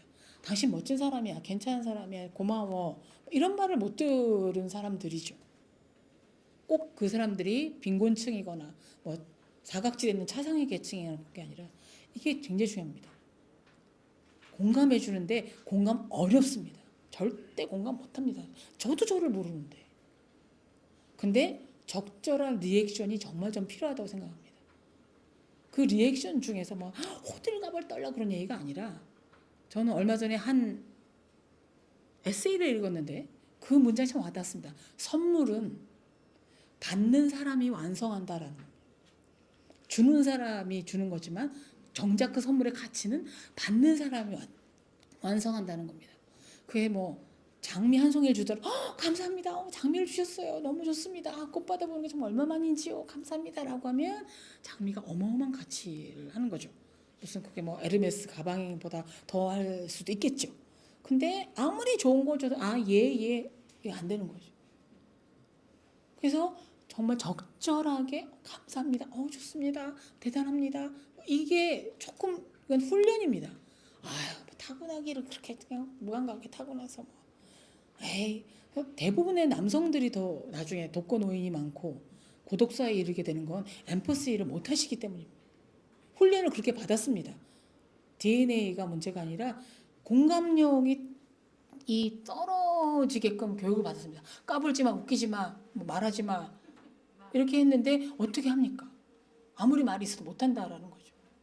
근데 작은 선물 하다 너무 감사합니다. 잘 받았습니다. 잘 먹겠습니다. 이거 문자도 하고 이모티콘 보아도 되는 거잖아요. 고마워. 괜찮아. 근데 많은 분들은 착각을 합니다. 말 안 해도 알겠지. 절대 모릅니다. 절대 모릅니다. 그리고 이 엠퍼시를 하려면 뭐냐면 아까 제가 억셉트 다름을 이해하라 라고 했지만 특히 이 젠더의 차이를 아셔야 돼요. 남성들이 여성들에 비해서 약한 게 이 공감력인데요. 여성들하고 남성의 차이는 뭐냐면 남성들은 딱 하나밖에 모릅니다. 그냥 단순해요. 왜? 원시시대 때부터 인류 역사상 노루다 잡아야지 저거다 뭐 토끼다 잡아야지 먹여야지 이것만 봅니다. 근데 여성들은 주의 산만해요. 막 하는 거예요. 그래서 남성들은 절대 두 가지 일을 한꺼번에 못 합니다. 껌 씹으면서 계단 내려오라 그러면 굉장히 못 내려옵니다. 어렵다네요. 예, 저는 남자가 아니어서 모르겠습니다만 그리고 말을 하면 딱 그것만 합니다. 여보 애 좀 봐요. 그럼 애를 이렇게 보고 있습니다. 예. 생선 타는지 봐봐. 그러면 타네? 그러고 보고 있어요. 인터넷에 유명한 사진이 있습니다. 우리 남편한테 바구니에 감자를 반만 깎으라고 했더니 진짜 감자 하나를 반씩만 깎아 놓은 거예요. 머리 깎듯이. 그러고 잘했지? 모르고 있더라는 거예요. 그래서 공감을 능력이 없다라는 걸 안다 치더라도 어떤 일이라도 막 하셔야 돼요. 근데 나이가 들면 여성들도 남성화가 돼서 고마울 줄을 모릅니다. 고마워할 줄을 모릅니다. 장미를 젊을 때는 장미 백송이 가져가면 어머 고마워요 이랬던 아내가 장미야 여보 사다 주면 이거 쓰레기 어떻게 치우라고 꽃을 사주면 차라리 한우를 사오지 이렇게 해서 다 관계가 망쳐지고 마는 겁니다. 왜 우리 마누라는 이래도 저렇고 저래도 그럴까 왜 어쩔까. 근데 어쨌든 하셔야 되는 거죠. 근데 엠퍼시 공감의 최고의 단어 하나는 이것만 여러분 꼭 활용해 보시기 바랍니다. 뭐냐면 괜찮아? 괜찮아라는 단어 하나만도 여생이 좀 편해질 수가 있습니다. 왜? 괜찮아라고 안 물어봅니다. 괜찮아? 어때? 뭐 어쩌는 게 우리도 나 허리가 아파. 그러면 허리 괜찮아? 이것만 물어보면 되는데 병원 가지 말이야. 그거 안 간다 그러고 말이야. 남편이 좀 상황이 안 좋으면 남자란 종족은 본인이 혼자 치유가 되는 종족입니다. 동굴에 들어가서 가지고 수다 떨고 그러지 않습니다. 그러면 남편이 피곤하면 여보 괜찮아? 응? 뭐 괜찮겠어? 그래 내 차 타다 좀 이 정도만 하면 됩니다. 그걸 해결해 주겠다고 굳이 가서 무슨 일이 있었던 건 얘기를 해봐. 뭐 어쩌죠? 이거 아니라는 거죠. 근데 괜찮아라는 단어를 들을 때 정말 달라집니다. 저는 이 말을 정말 잘 썼던 분을 압니다. 저는 김영삼 대통령이랑 김대중 대통령이랑 다 인터뷰를 해봤습니다. 근데 인터뷰를 해보면요. 김영삼 대통령을 인터뷰해보면 제가 받았을 말이 거의 없습니다. 무슨 말씀을 해도 참 좋은 질문입니다. 신중히 생각해서 다음에 답변 드릴게요. 이걸로 끝납니다. 예. 어쩌라는 거지? 그 다음에 러시아 가신다면서요? 그러면 러시아요? 러시아 여자들 이쁩니다. 그럼 엉뚱한 얘기 하십니다. 예. 근데 왜 그분이 먼저 됐을까요? 왜? 김대중 대통령을 만나보면 이분은 인간이 아니야. 인공지능이야 싶을 정도로 1시간 인터뷰하기로 합니다. 그러면 60분 딱 되면 됐습니다. 그럼 딱 끝이에요. 그리고 제가 말씀 못 알아들었는데 한 번만 더 해주시겠습니까? 그러면 다시 시작합니다. 이러면서 하면 토시 하나가 안 틀립니다. 근데 왜 YS가 먼저 대통령이 되셨으며 왜 상도동계는 굳건한데 동교동계는 해체됐을까? 왜 기자들이 YS랑 더 친분이 있었을까 보면 YS는 괜찮아를 참 잘 물어보시더라고요. 예컨대 저랑 경남고등학교 선배시기 때문에 제 남편도 경남 나와서 했는데 2년 전에 본 저를 기억을 합니다. 근데 너무 감동적이었어요. 우리 2년 전에 그 선릉에서 했던 동창상 봤었죠. 근데 제가 너무 감동했어요. 내가 그렇게 안 잊혀지는 얼굴인가? 어떡하지? 알고 봤더니 그분은 10년 전에 본 분도 기억을 한답니다. 왜냐하면 책을 하나도 안 읽으셔서 머리에 사람의 인상이 강하시다는 거예요. 예. 저는 책 제목이 왔다 갔다 하고 뚜르게네프가 어떻고 까라마조프가 형제들 이름 다 기억하는데 그분은 만났던 사람. 그래서 누굴 만났는데 어머님이 입원을 하셔서 제가 좀 늦게 왔습니다. 그러면 1년 뒤에 만나서 그래 입원하셨다 어머님 병 괜찮으신가? 이게 너무 감동적입니다. 괜찮아? 아이고 어때? 이거를 잘 하셔야 된다라는 겁니다. 지도자들의 덕목이 이건데 우리가 늘 대통령 괜찮아? 를 생각할 뿐 우리한테 괜찮아를 물어본 분이 별로 없는 것 같습니다. 여태껏은. 안 그러셔야 되는 거죠. 근데 이 괜찮아라면 괜찮아? 해결책을 바라지 않습니다. 사람들은. 아프다 그러면 병원 가. 이게 아니라 명의는 누구니까 내가 예약해 줄게. 필요 없습니다. 괜찮은 거야? 그리고 제일 이 괜찮아가 필요한 거는 위로의 말을 할 때입니다. 위로의 말에도 매뉴얼이 필요하다고 저는 생각합니다. 우리가 잘못된 위로의 말 때문에 인간관계 망치는 경우가 되게 많습니다. 암에 걸린 사람 문병 가갖고 야 보험료는 보험 잘 들어놨지? 뭐 이렇게 물어보시면 제가 보험 사기꾼이 된 듯한 느낌이 듭니다. 그리고 괜히 친절한 척하면서 내 친구도 그러다가 2달 뒤에 갔다 뭐 이런 얘기는 안 하셔야 됩니다.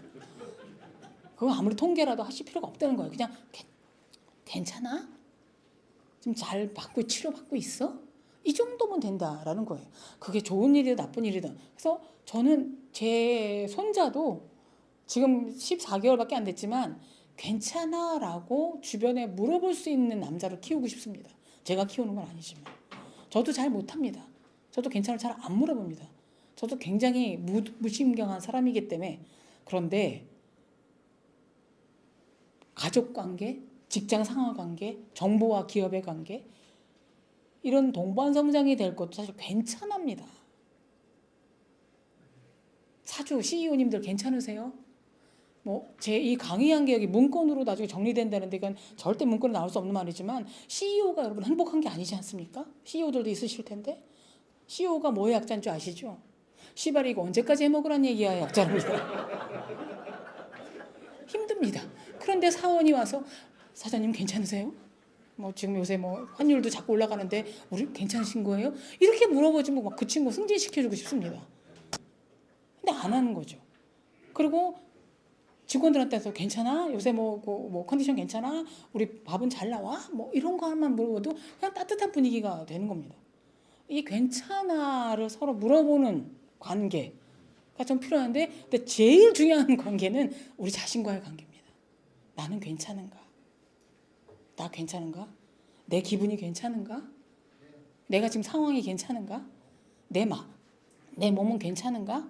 하루에 3번 우리가 식사를 하듯 아침에 유산균 먹고 점심 때 혈압약 먹고 뭐 하실 때마다 뭐 할 때마다 나 괜찮나? 나 오전 잘 보냈나? 나 오늘 하루 잘 괜찮나? 후에 반성하라는 얘기가 아닙니다. 내가 너무 피곤하면 좀 쉬시면 됩니다.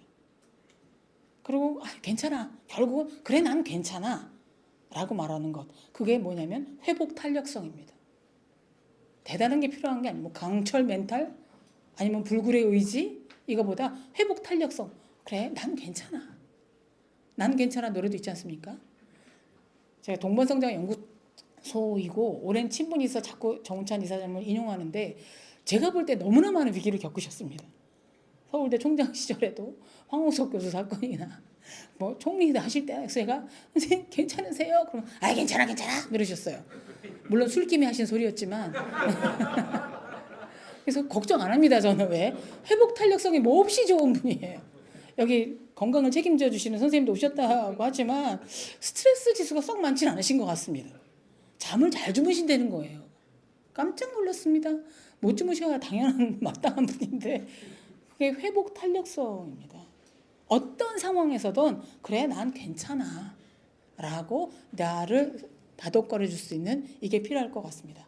그래서 여러분이 뭐 관계에 대해서 제가 그냥 아이 캐칭을 하기 위해서 이렇게 5가지 키워드를 썼지만 결국은 내가 괜찮은 사람으로 매일매일 살아가는 게 화두고 스스로에게 다 괜찮아 라고 머리다 쓰다듬어주면서 나이 드는 게 정말 중요할 것 같습니다. 그래서 동반성장 연구소에서 가장 어울리지 않는 강의일 수도 있지만 여러분들 100세 인생까지 이렇게 기쁘게 살아가실 때는 요것만큼이라도 도움이 될 거라고 믿고 오늘 강의 어땠어? 그러면 제가 그냥 난 괜찮아 라고 얘기할 것 같습니다. 고맙습니다.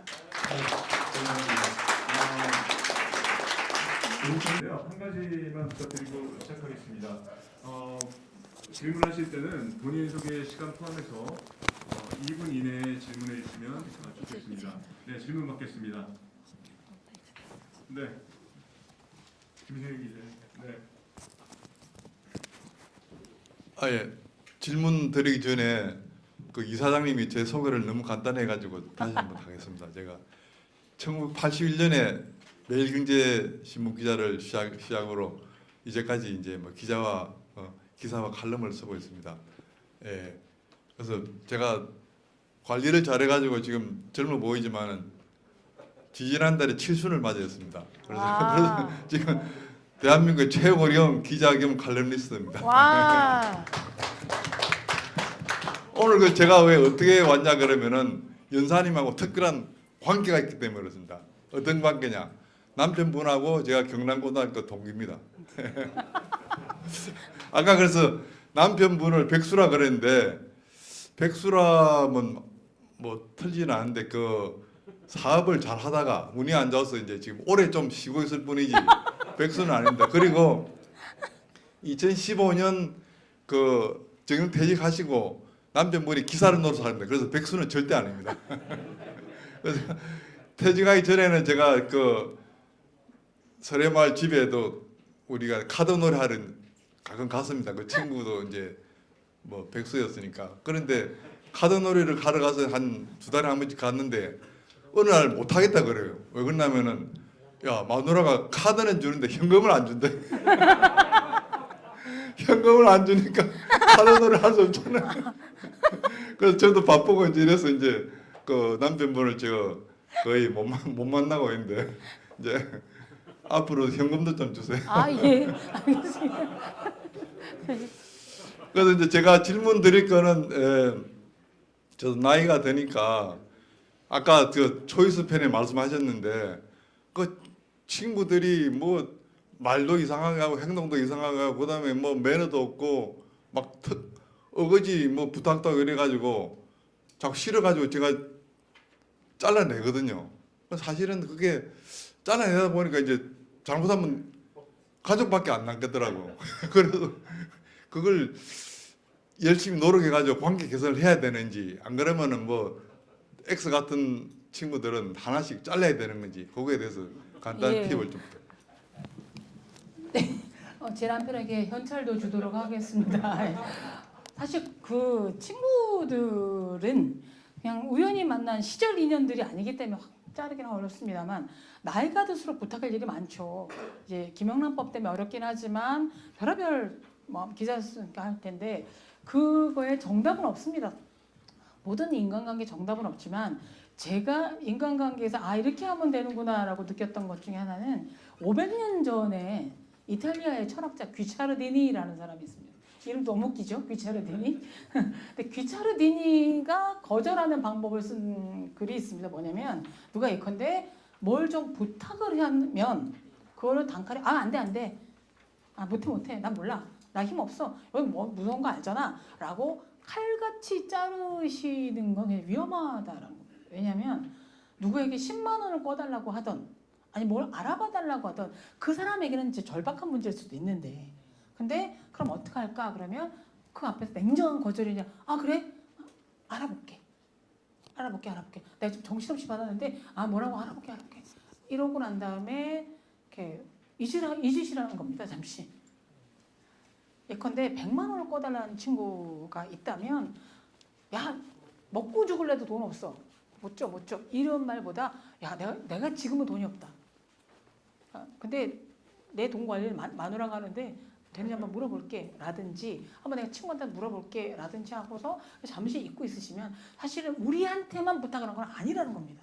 어떤 요청이든 이분 저분한테 다 했을 거라는 거죠. 제가 뭐 라이얼의 24번으로 당첨이 될 수 있는 거건데 그걸 매번 다 그래서 그분은 그런 얘기를 들으면 알았어 아유 속상하겠다 그래서 그래 좀 괜찮은 거야? 라고 한번 물어보신 다음에 그냥 돌아서 안 들어줘도 될 분 같으면 여러 차례 했던 것 같으면 묻어두시라는 겁니다. 그 사이에 저절로 해결될 수도 있는 거라는 거죠. 그리고 뭐 야구 전문가시지만 우리가 최고의 타자라고 해도 3할 이상 치기 참 힘듭니다.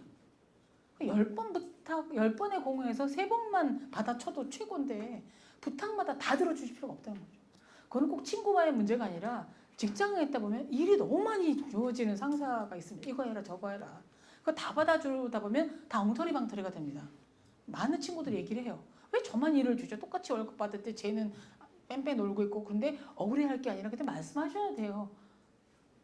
상무님 제가 지금 딴 일을 마무리해야지 될 것 같습니다. 그거 후회해도 되는지요? 아니면 저 친구한테 뭐 혹시 숫자에 밝으니 하면 안 될까요? 그래서 뭐 냉정하게 왜 저한테 왜 이게 아닌 것 같습니다. 인간관계가 이렇게 제가 커트하라 그랬지만 그거는 내면의 커트인 거지 말 한마디로 아주 왼수가 되고 100명의 친구보다 더 나쁜 게 한 명의 적입니다.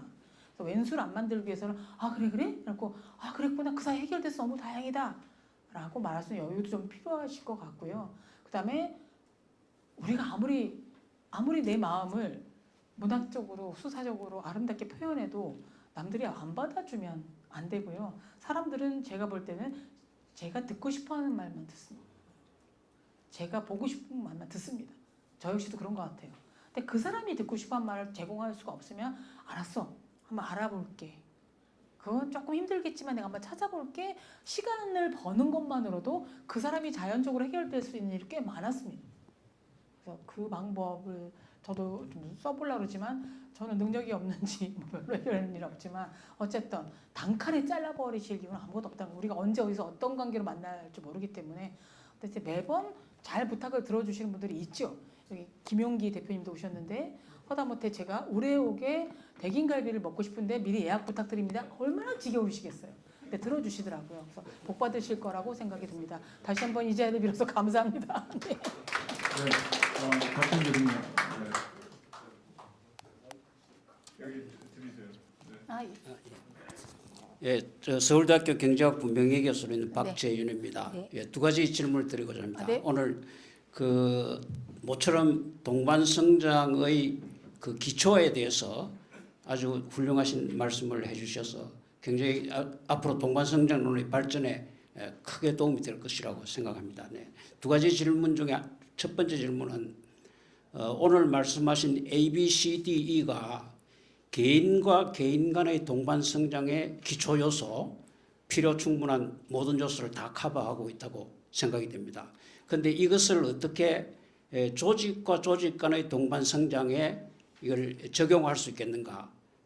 조직과 조직 간의 동반성장에 A, B, C, D가 어떻게 적용될 수 있겠는가에 대해서 좀 여쭤보고 싶고요. 그 다음에 두 번째로는 저는 개인 간의 동반성장이 우리 사회에서 미국에 비해서 좀 잘 이루어지지 않는다고 생각하는데 그 중에 한 가지 그 요소가 미국 사람들은 모르는 사람과도 하이하고 누구하고라도 인사를 하거든요. 근데 우리는 아는 사람하고만 인사하지 모르는 사람하고는 절대 인사하지 않지 않습니까? 네. 이것이 개인과 개인 간의 동반성장에 상당한 차이를 만들 수 있다고 생각하는데 이 모르는 사람과도 하이하고 인사하는 것이 A, B, C, D의 어디에 해당되는 것인지 좀 여쭤보고 싶습니다. 네, 감사합니다. 감사합니다. 첫 번째 질문은 정운찬 이사장님의 화법을 말씀드리자면 그거는 제가 할 영역이 아니고 잘 모릅니다. 제가 여기에 개인의 관계로 화두를 던졌으니 동반성장연구소에서 기업과 정보의 관계를 좀 심화하고 좀 더 전문적이고 지적으로 발전시키는 게 좋다고 생각을 합니다. 그러려면 왜 관계들이 안 좋은가? 소통을 잘 못하는 거겠죠. 그래서 이제 그건 저도 한번 본격적으로 더 명예 교수님께서 말씀하신 거를 심도 깊게 해서 제 강의 영역도 더 심화하도록 노력을 하겠습니다. 너무 감사하고요. 그다음에 하이라고 인사하는 것은 저는 사실 인사가 만사라고 생각합니다. 인사가 모든 것, 뭐 적재적소에 인사 관리가 아니라 인사를 얼마나 잘하느냐의 차이입니다. 저는 그게 엠퍼시에 넣고 싶습니다. 엠퍼시에 넣고 싶어요. 왜냐면 안녕 먼저 인사해 주는 거. 안녕. 더구나 상사가 먼저 인사해 주는 거. 이거 굉장히 중요하다고 저는 생각해요. 안녕라고 하는 거. 그래서 그러려고 저도 이제 뭐 잘못하면 저 사람 왜 이렇게 설쳐? 뭐 너무나 사람들한테 너무 사교적이야? 우리는 너무 외교적이고 사교적이고 약간 거부감이 있습니다. 저도 직장생활 한 30, 40년 했지만 안녕하세요 누입니다 하고 오면 약간 거부감 느낍니다. 뭘 노리고 달려드는 건가. 근데 그렇지 않은 상태에서의 사실은 인사 잘하는 사람이 저는 결국 끝까지 위너라고 저는 생각이 듭니다. 기꺼이 인사해 주는 사람. 그러니까 사장인데 신입사원한테 인사해 주는 사람. 이런 분들. 장로님인데 가서 인사해 주는 분. 앞에서 서서 정리하며 봉사하면서 하는 분. 후배들도 인사 잘하는 후배가 정말 이쁩니다. 근데 안 해요. 까딱까딱 이거가 됩니다. 태도거든요. 사실 이게 태도기 때문에. 근데 그 태도의 힘은 내가 얼마나 이 사람이 내가 인사를 해서 거부반응을 안 가겠기 이 정도죠. 근데 인사하면 다 기분이 좋습니다. 저도 이태리에 첫 여행을 갔을 때 이태리 남자들이 저한테 너무나 막 이렇게 막 이러는 거예요. 그래서 내가 드디어 지역을 찾았다. 내가 외수용이구나. 내수시장에서 그렇게 서름을 받았는데 이태리 남자들이 나를 너무 좋아하네? 라고 착각했는데 이분이 지나가는 강아지한테도 하이 이러고 가고 근데 기분 나쁘지 않았다는 얘기죠. 근데 먼저 인사할 수 있다는 거는 공감하자, 우리 소통하자라는 뜻이기 때문에 그 영역에 넣으시면 좋을 것 같고 정말 하이라고 할 수 있게 서로 손을 들 수 있는 거 분위기를 너무 밝게 하는 거예요. 너무 좋죠. 우리가 너무 굳어 있습니다. 너무 거리를 둡니다. 근데 어르신일수록 높은 분일수록 상급자일수록 인사 잘하는 게 되게 필요할 것 같습니다. 네, 다음 질문 받겠습니다. 네, 저 뒤에 네.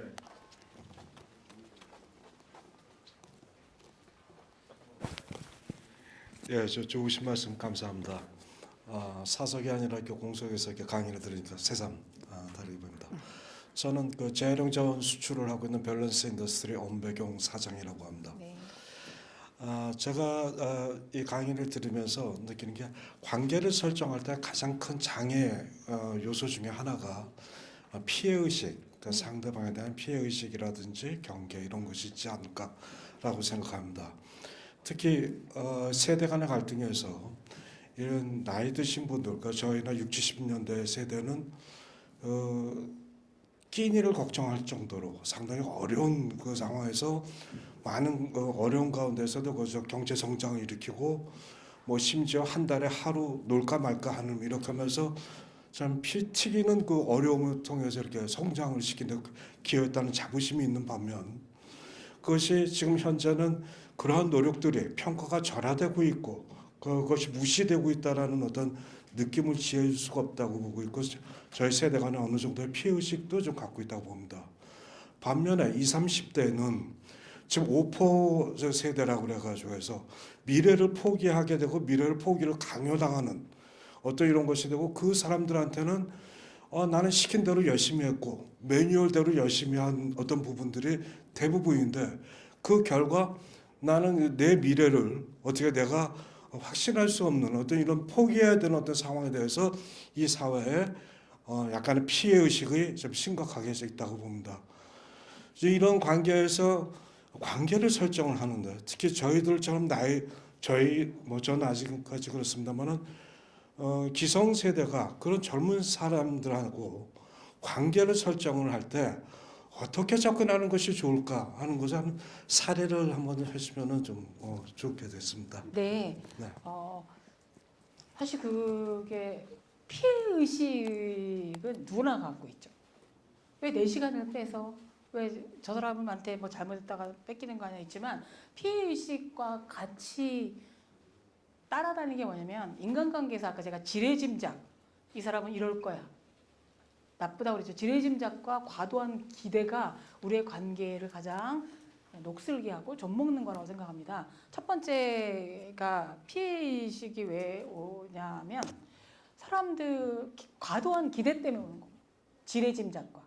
저는 인간관계에서 가장 저는 성장, 성공 뭐 다 중요하죠. 행복이 중요하지만 우리 인간이 제일 필요한 건 평화라고 생각합니다. 평화, 전 세계 평화가 아니라 나만의 평화로운 상태라는 건 남에게 과도한 기대를 안 했을 때 제가 평화를 느낍니다. 아버지니까 당연히 이거 해줘야 되는 거 아니에요? 내 후배니까 당연히 나한테 예의 바르게 해야 되는 거 아니야? 내가 저번에 뭐 밥을 샀으니까 이 친구도 뭐 더 해야 되는데 다 계산법이 다릅니다. 제가 열을 줘도 2개밖에 안 받았다고 생각하는 분도 있고 제가 별 주지 않아도 어마어마하게 감사한 사람도 있고 그리고 굉장히 실수를 했어도 관대한 사람도 있고 한데 어쨌든 기대를 안 하면 굉장히 평화롭습니다. 저는 너무 개인적인 얘기인데 6남매 막내 딸이었는데 제가 막내고 공부도 제일 못하고 돈도 제일 없었는데 마지막에 저희 친정엄마를 10년 동안 제가 모셨습니다. 치매가 되셨을 때 10년간 치매를 고생할 때 그야말로 대소변 다 받아냈습니다. 오빠들이 안 찾아오더라고요. 근데 저는 평화로웠습니다. 왜? 오빠들한테 아무 기대가 없었습니다. 오시면 그냥 감사한 거고 안 오면 할 수 없는 거고. 그냥 이 기간 동안은 나는 무남동녀 외동딸이다. 그리고 저한테 유리하게 생각했어요. 저는 큰오빠랑 15년 차이인데 제가 아무리 오래 살아도 큰오빠보다 엄마를 15년 적게 보는 셈입니다. 짧게. 근데 마지막 10년은 제가 오롯이 독차지하고 있었습니다. 그래서 기대를 별로 안 하면 우리 엄마, 내 친구, 내 딸은 누구나 왜 저랑 제가 준 것만큼 감사하지 않습니다. 많은 사장님들이 그러십니다. 아니 우리 사원들이 이렇게 월급 주는데 왜 이렇게 일을 안 하고 뭐야 도대체 이 사람들은 뺀질뺀질해갖고 주 5일 근무도 먹다 죽겠는데 주 4일 하자고 지금 난리고. 근데 그 직원들 얘기 들어보면 아니 신한은행은 연봉 초봉이 억대래는데 우리 6월 주고서 뭘 기대해. 그리고 나 갉아먹는 거 아니야? 라고 합니다. 근데 그 의식은 국민 계몽운동이나 어떤 철학으로 해결되는 게 아니고요. 저는 정말로 사회 분위기가 바뀌어야 된 것 같습니다. 왜 고부 갈등이건 무슨 자녀 갈등이건은 과도한 기대. 며느리니까 이래야지. 사회 딸이니까 이래야지. 직원이니까 이래야지. 근데 기대를 포기하라는 게 아니고요. 좀 줄이셔야 된다는 거. 그다음에 상처를 덜 받는 것도 그런 것 같습니다. 피해의식은요. 우리만 아픕니다. 그런 말 할 수 있죠. 피해를 느꼈거나 기분이 나쁘시면 이것도 2000년 전 스토아 학파의 철학을 쉽게 풀이한 직언이라는 책에 나오기도 하고 우리나라에서 정신분석학을 도입해서 한 정도원 교수의 말씀이기도 한데 누군가 우리 굉장히 기분 나쁘게 만들고 못되게 울고 이랬을 때 말로 굳이 대받아쳐서 싸우고 할 필요가 없이 가장 간단한 방법은 당신은 나를 무시하거나 나한테 괴롭힐 권리가 있지만 나는 그거를 거부할 권리가 있다는 거. 그래서 초등학교 유치원 애들 쓰는 방법 반사 이렇게 해버리면 된다는 겁니다. 저도 악플을 좀 달립니다. 방송에 나왔더니 저 여자는 뭔데 여기저기 기어 나와 이러더라고요. 제가 예능 프로도 나오고 시사 프로 나오니까 저도 웃깁니다. 왜 이렇게 부르는지 모르겠어요. 근데 너무 감사했던 게 여기 이렇게 나와 있던 어떤 사람이 저 대신 댓글을 달아줬어요. 저도 모르는 사람인데 어머 걸어 나오던데요? 안 기어 나오고? 그래서 너무 감사했습니다. 이런 인간한테 느끼는 피해의식보다 걸어 나왔다고 말해주는 분도 있구나. 그래서 이게 우리 어떻게 생각하셔야 되냐면 저를 이유 없이 싫어하거나 무시하거나 괴롭히거나 왜 저래? 라는 분도 있겠으나 저를 아무 이유 없이 제가 해준 것도 없이 잘해주시거나 귀여워해 주시거나 평가해 주신 분이 있습니다. 그걸 계산으로 치면 훨씬 저는 남는 장사라고 있는 거죠. 저를 무시하고 괴롭힌 사람이 10명이라면 저한테 과도하게 잘해주신 분들이 30명은 넘는 분인 것 같아. 넘어요. 훨씬 넘어서 그냥 아주 쉬운 말로 퉁치자면 제가 2위입니다. 그래서 이거는 저는 사회의 전반적인 의식? 가치관이 좀 바뀌어야 되는데 하루아침에 되지는 않을 겁니다만 그러나 믿는 것은 세대의 변화를 받아들여야 되겠죠. 저도 처음에 주 5일째 됐을 때 저는 나라 망할 줄 알았습니다. 일본에 갔더니 화장실 갈 때도 손잡고 가더라고요. 한 명씩 가면은 텀도 생기고 분위기 깨진다고. 그런 데니까 발전했겠지 싶었는데 그리고 신문은 저 김수인 선배님도 계시지만 주 7일이 당연하다고 생각을 해갖고 살았습니다. 근데 주 5일째 돼도 신문도 잘 나오고 그렇게 잘 만들었는데 아무도 안 보는 시대가 되긴 했지만 어쨌든 굴러간다라는 거죠. 그러나 정반합처럼 저는 균형 감각은 중심을 지키는 게 아니라 이렇게 갔다가 다시 한번 이렇게 갔다가 결국 딱 중심을 잡는 시기가 옵니다. 그리고 그게 논란이 거리가 많아지면 선생님이 말씀하신 것처럼 이건 정말 왜 이런 싸가지 없는 애들이 있지? 이거 아니에요. 제가 얼마 전에 젊은 애를 만났는데 그 아이의 말이 너무 놀라웠습니다. 자기소개를 해버렸더니 저는 소룡포, 샤롱바오, 중국의 물만두 같은 애라는 거예요. 그게 뭐야? 했더니 그냥 만두라고 우습게 봤다가 입에 쑥 집어넣으면 입천장을 다 뒤어버리게 만듭니다. 나 이런 애들은 어떻게 일하지? 근데 신박한 표현 같았습니다. 아, 기꺼이 남의 입천장을 대게 하겠다는 의지가 있는 애구나. 근데 얘는 그럼 얼마나 많이 상처를 받았으면 남의 입천장을 뒤게 하고 싶은 자의식을 갖고 있을까? 분명히 우리에게 피해의식을 느끼는 친구들은 더 많은 상처와 더 많은 오해와 더 많은 열등감이 있을 겁니다. 그것들을 이 친구들이 경험하고 난 다음에 아는 거죠. 저는 후배들을 많이 만나봤는데 90년대 초반에 정말 이런 싸가지 없는 이 저절로 나온 애들이 있었어요. 인사도 제대로 안 하고 기사도 쓰고 막 이런 애들이 있었는데 IMF를 겪고 난 후에 들어오는 애들은 너무 겸손하더라고요. 취업이 안 되고 자기는 부모들이 직장에서 잘리고 이러다 보니 여기 다녀야지. 물론 그 애들 금방 바뀌긴 하지만 그래서 이거는 어떻게 무슨 도식이나 계몽이나 할 게 아니라 그들도 다 겪어본 다음에 나올 수 있는 어떤 이고 우리 스스로가 치유할 수 있는 방법은 과도한 기대와 지레짐작을 하지 않는 것. 저는 인간관계를 유지하는 게 그런 것 같습니다. 기대를 안 하면 사소한 걸 굉장히 감사하게 됩니다. 뭐 이분이 뭐 만나서 물 만들어 사주면 감사할 텐데 탕수육까지 먹어 그럼 너무 감사해지는 거죠. 근데 물 만두만 사줬다고 제가 피해의식 가질 일도 없기 때문에 그러기 위해서는 조금의 훈련과 본인도 한번 산전수전을 좀 겪어봐야 될 것 같기 때문에 신세대들 생각 한번 해보십시오. X세대 그 싸가지 없던 오렌지족이 지금 부장급입니다. Z세대 지금 당해갖고 눈물을 흘리고 있습니다. 선배 이런 애들이랑 못 살겠어요. 어찌나 고소한지 모르겠어요. 내가 니네들 때문에 위계함까지 알았다 이것들아 그러고 싶을 때가 있기 때문에 한번 당해봐라 뭐 이런 마음으로 버티시는 것도 한 방법일 것 같습니다. 네. 네, 지금 45분 정도 돼가고 있는데요. 마지막 질문 받을까요? 네. 네.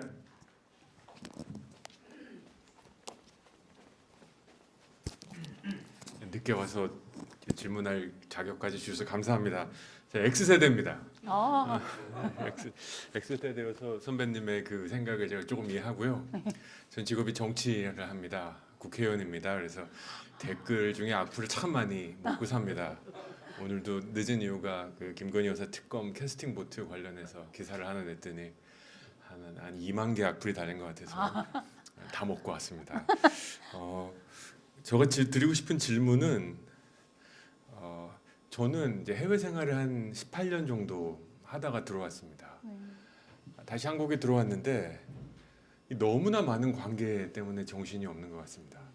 그러니까 우리 대한민국이 갖고 있는 그 오지랖 정신, 굉장히 그 오지랖이 넓게 이렇게 서로 챙겨주고 해야 되는, 그리고 이제 상가집 가면 그 조기의 숫자로 화환으로 이제 인생을 어떻게 살았는지 평가받아야 되는 그런 게 굉장히 저는 좀 힘든 것 같습니다. 저도 정치를 하다 보니 뭐 그런 데를 굉장히 많이 다니고 있는데 가끔은 솔직히 고백하면 좀 허무한 데가 있습니다. 이게 사진 찍고 도장 찍으러 눈도장 찍으러 가는 게 맞는가? 근데 앞으로 제가 드리고 싶은 질문, 이런 관계들이 그런 강의를 하시고 오래 하셨으니까 어떻게 변해가고 있다고 생각하십니까? 그러니까 10년 전, 20년 전, 30년 전과 지금의 관계가 많이 바뀌었다고 생각되거든요. 그럼 앞으로 10년, 20년 뒤는 어떻게 바뀌어갈 거라고 생각하십니까?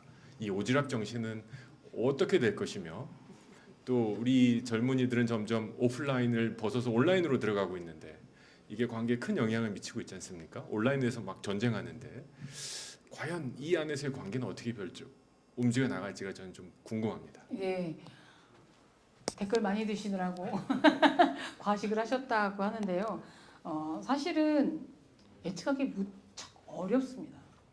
저도 신문 기자여서 활자 중독적인데다가 모든 세상이 휴대폰에 좌우될 세상이 올 거라는 건 10년 전에 저는 예측 못했습니다. 그래서 사라지는 게 무지 많죠. 종이 신문도 환경생을 만들지 말자 하고, 저희도 그 포션을 제 후배들 얘기 들어보면 온라인.com 쪽에 80% 이상 비중이 있고, 종이 신문은 뭐 이거 하는 거고, 나중에 결국은 뭐 물건 살 때 쓰고 폐지 이러고 너무 가슴이 아프기도 하는데, 그 오지랖 문화나 뭐 어떻게 우리가 아름답게 정의인 문화라고 해서 초코파이 문화라고도 하죠. 되게 다 장점 단점이 있는 것 같은데 일단 극단적인 개인주의가 된 건 맞는 것 같습니다. 극단적인 개인주의가 되는 건 맞는데요. 그러나 서구에서도 이렇게 아주 독립적인 사람들은 아주 특별한 사람들이 있죠. 마이크 저커버크나 스티브 잡스나 이런 사람도 있지만 특별한 천재 외에는 관계를 참 잘합니다. 놀라운 게 제가 외국 회사에 임원으로 근무하는 친구랑 얘기해봤더니 그 급한 일이 있어서 보내면 새벽 4시에 그 나라 시간 4시에 보내는 메일에 문자에 답이 오더라는 거예요. 그냥 성공을 하거나 내가 이거 필요하다 그러면 한 기꺼이 불편함, 오지랖을 감수를 한다라는 겁니다. 그래서 아마 정치를 하셨으면 상갓집, 결혼식 이런 걸 혼자 타파하시다가는 그냥 안 되실 거라고 생각이 들어요. 문화입니다. 저도 경험을 해보면 저도 안 갔습니다. 왜 동료들의 뭐 장모상까지 가야 될 때가 있어요. 본 적이 없는 분인데 장모상까지 가더라고요. 왜 가지? 근데 막상 제가 상을 당하고 보니 그 조의금 액수에 상관없이 와서 손 한 번 잡아주는 분이 너무 고마워요. 그래서 제가 상당한 다음부터 계속 다닙니다. 그거는 이제 정인 거죠. 근데 정말 뭐 오지랖 이런 것만으로는 조금은 많이 줄어든 것 같은데 제 딸만 해도 밀레니얼 세대인데 결혼식, 장례식 열심히 다닙니다. 근데 그게 너무 정치적으로 하지 않는 한 그건 잘 안 갈 것 같고요. 외국에도 보면 그 장례식에 막 까만 베일 쓰고 나타나서 많이 참석을 하더라고요. 결혼식도 마찬가지고. 좋은 면으로 보면 있을 수 있는 것 같은데 이제 인간관계만 극단적인 개인주의로 갈 겁니다. 지금 아까 안 오셔서 못 들었겠지만 처음에 제가 말씀드린 게 독거 노인이 2035년에는 340만 명 정도 예측이 됩니다. 그리고 노인 고독사가 그때쯤 되면 뭐 1년에 10,000명 이상. 근데 더 슬픈 건 시체나 이런 거를 거부하는 게 90%랍니다. 엄마, 그래 우리 엄마 맞는데 저 시신이냐 안 하겠습니다. 90%. 왜? 관계가 안 좋았다고. 관계가 안 좋으면 개인 고독사, 젊은 청년 고독사도 많습니다. 친구랑 못 지내고 뭐 안 찾습니다. 실종 신고조차 안 하는 사람 너무 많습니다. 그래서 극단적으로 가다 보면 하는데 이거를 이제 저는 사회에서 온라인으로 다들 지금 돼 있죠. 내가 인스타라는데 팔로워가 몇 명, 내 페이스북에 패친이 몇 명이야. 되게 굉장한 착각인 거죠. 굉장한 착각인 거죠.